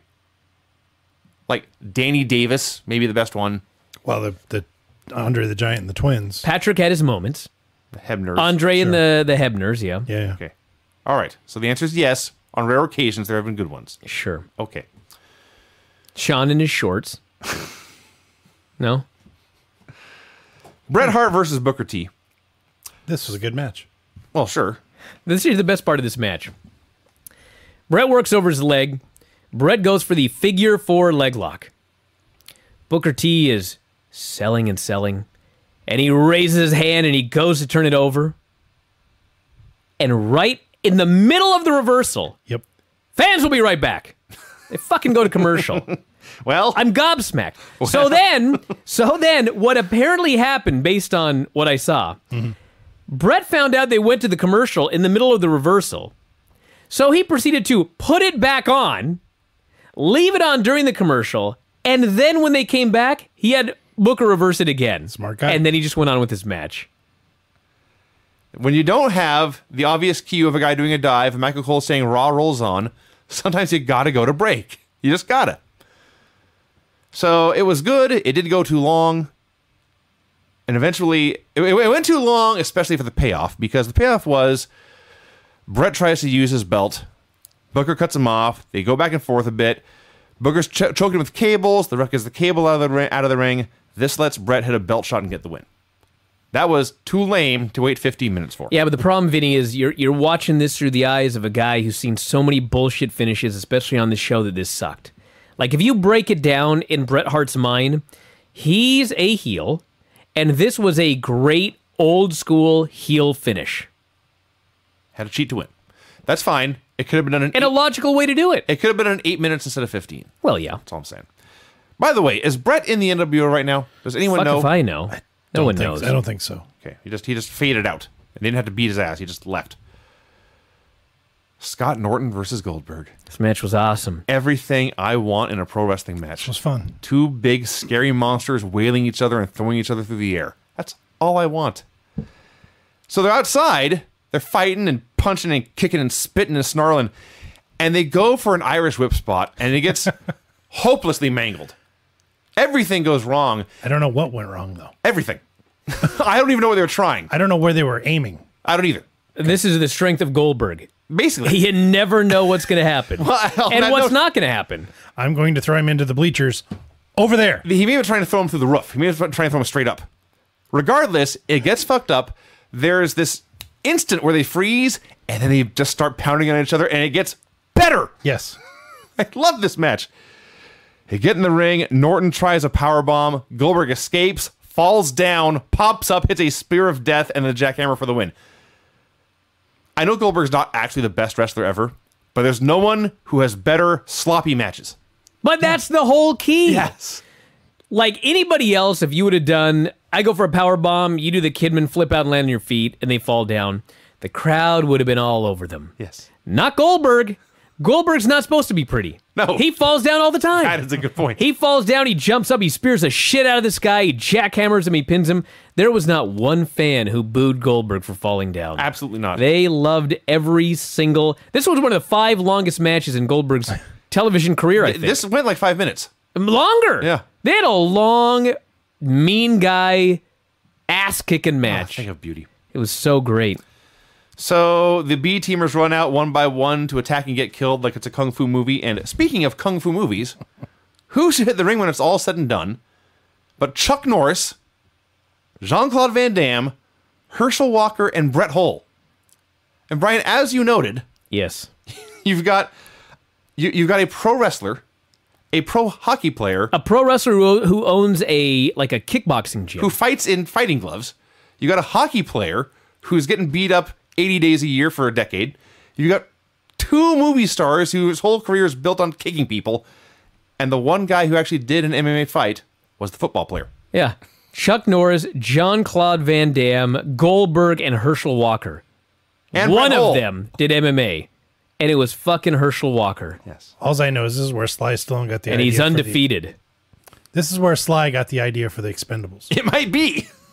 Actually. I guess 3 of them did the movie.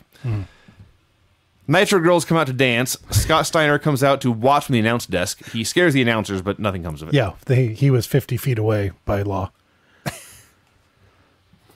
Hulk Hogan, Kevin Nash, and Scott Steiner versus Ric Flair, Chris Benoit, and Steve McMichael. What a match. Well, there was a promo first where Scott claims Kimberly's been flirting with him, and since DDP can't satisfy his hooch, he's the man to get the job done. His hooch. At this point, they cut to some women in the crowd holding a sign reading, "We want Papa's pump." What I did love about Yeah. Steiner's promo was he calls Kimberly a hooch and then still tries to fuck her. Of course. That's what you do. No! I mean, they're the ones that they're easy. Opting out of this one. What in the fuck are you talking about? He insulted her Yes. and then tried to sleep with her, Craig. Yes, I understand. This doesn't work. I understand. Okay. So we got this match. It was really... Before that, it wasn't just Steiner doing a promo. Hogan does his promo. This is He always very has important. So much to say. This is very important. Well, it's good for this job. Hogan cuts his promo on Flair. He says, "I beat your child and Eric Bischoff kissed your wife. I am warning the rest of WCW, everyone is going to be hunted, and as God is my witness, Ric Flair, you are the first one who's going to be hunted and torn down by this pack." This was a great promo. Now, the reason this is important is this fucking company was in shambles, okay? Clearly. This is early 1999. It's a fucking disaster. The finger poke of doom. They beat Goldberg. Like it's just This tag team tournament, off the fucking rails. But in February, Hulk Hogan and Ric Flair have a match. Flair is so goddamn great on the show, and Hogan is such a great heel that match that they do in February does a better pay-per-view buy rate than the St. Valentine's Day Massacre with Vince McMahon versus Stone Cold Steve Austin in a cage. Are you fucking kidding me? That's how good Hogan and Flair were on this show. Despite all of this bullshit, they were great, and they built up a great feud here. So the story of the match was they got the heat on Benoit forever. A wise choice. Oh, man. Benoit chopping Hogan. Hogan beating the shit out of Benoit. He's suplexing him. He's giving back suplexes. I'm watching this. Working his ass off. Early on, all I can think is this has to be the only time Benoit and Hogan ever had a match together. And I bet Hogan never got chopped. He did, once. He took one shot from Benoit. Nash took chops from Benoit on this as well. And then he beat him. I love that at the very beginning of this match, Benoit goes right after Hogan. Yes. And he gets him in the corner and he gives him this giant chop. And Hogan's like, Jesus Christ. Pokes the guy in the eye. Benoit no-sells it, Yes. starts stomping the shit out of him. Yep. And then Flair pulls Hogan out of the ring, probably to save him. Yes. Dude, get out of there, buddy. And then once they got the heat, Hogan got his revenge. Yeah. Great heat segment. Flair was so perfect because everyone in the world wanted to see him tag in. He wanted to tag in. Like he wanted to tag in. Oh, yeah. He's all ready to wrestle. couple of He's on the times- apron for 15 minutes. A couple of times, the referee physically had to restrain him from getting in the ring. Yep. As we've said many times, Chris Benoit was very good at his job. It was on display here. Eventually, Flair gets this hot... Hogan misses the leg drop, and then Benoit rolls over and tags in Flair. Everyone goes crazy. Breaks down to a six-way, and then here is Bischoff at ringside doing his job selling merchandise. He passes Nash a foam finger with a 2x4 inside, and Nash breaks the 2x4 over Flair for the DQ. Gotta say something about Benoit. This may be a little uncomfortable, everybody, but I have to mention this because Filthy and I have been watching all of the Royal Rumbles, and we have been watching all of the Nitros. Obviously. So we've been watching all of the Benoit matches from the 90s, and then I think you watched one of the Royal Rumbles We with watched the Benoit. Royal Rumble where he won. Okay, so remember when we first started watching Nitro, and Benoit made his first appearance, and it was like, man, I have to watch Benoit matches again. And like for some reason, like we could do it without a problem. We could separate it, right? Yeah. I fucking watched those Royal Rumbles with Benoit in like 2005, 2006. It is exceedingly uncomfortable. Like, it's way more uncomfortable than watching him in the 90s. And like, it feels to me, and I guess as we keep watching, and we'll watch the Raws too, and eventually he goes to WWE, and then he's there for X number of years before the deal. It seems to me like, at this point, he was in his right mind. But when I watch these mid-2000 shows, like the Royal Rumble, this guy does not look like he's in his right mind. I don't know what it is. Well, it's also it's a lot closer to the It is, but it's tragedy, like, you know? God, I watched those Rumbles in 2005, 2006, 2007, and it's like, I can't watch this guy. But here he seems like, just like a wrestler. The other part of it, I think, is at this point, he is a bit player. He's very good at what he's doing, but the story's not about him. Kind of. He's a side. He's a side. I don't say sideshow character, but he's a smaller character. And we'll see in WCW. He does get to a main event status. Maybe it'll be. I bet it'll be more uncomfortable then. We have to actually. We'll see. Deal with him. We'll see. Anyway, so it's a DQ. Bischoff pulls out clippers, goes up to Flair's hair. The entire locker room empties. Everyone runs out. So they've been around the whole show to this point. There's a huge battle royal. The NWO tries to flee, but Goldberg is waiting at the top of the ramp to kill them all. He goes through them one by one, and the show goes off the air. That was a very good show when all things were said and done. Especially after the first 45 minutes when it was horrible. That's true. The It was like a good... And I guess we got the show coming up where there's like the entire first hour no wrestling. This felt like it. Can you imagine? An hour! Well, to tell you the truth, we're about to review an episode of Raw that had little, if any, good wrestling. It didn't matter. It had wrestling. There was a better balance. But the non-wrestling segments were awesome. 45 minutes with 45 segments, and one of them was a 3-minute match with Al Green. But the That's point is, totally different from Raw. those 45 segments are awful. Raw's non-wrestling segments are great. Well, yeah, for the most part. Well, that reminds me, Vinny, don't watch last night's Raw. That wasn't that bad. Raw 25. He might like the nostalgia. No, he's going to hate it. I just watched I saw pictures of the Balor Club stuff. That's all I cared about. Brian, don't even start the music. There's not enough time to waste. The finishes on this show were clean pin. I told you not to start the music. Don't kill my gimmick, Vinny. Oh, it's your gimmick now. Are you kidding Yeah. me? Hell yeah. He's took ownership. It's popular, therefore it's his gimmick. Sure. Okay. Brian, can you cue my music, please? It's been up for a while.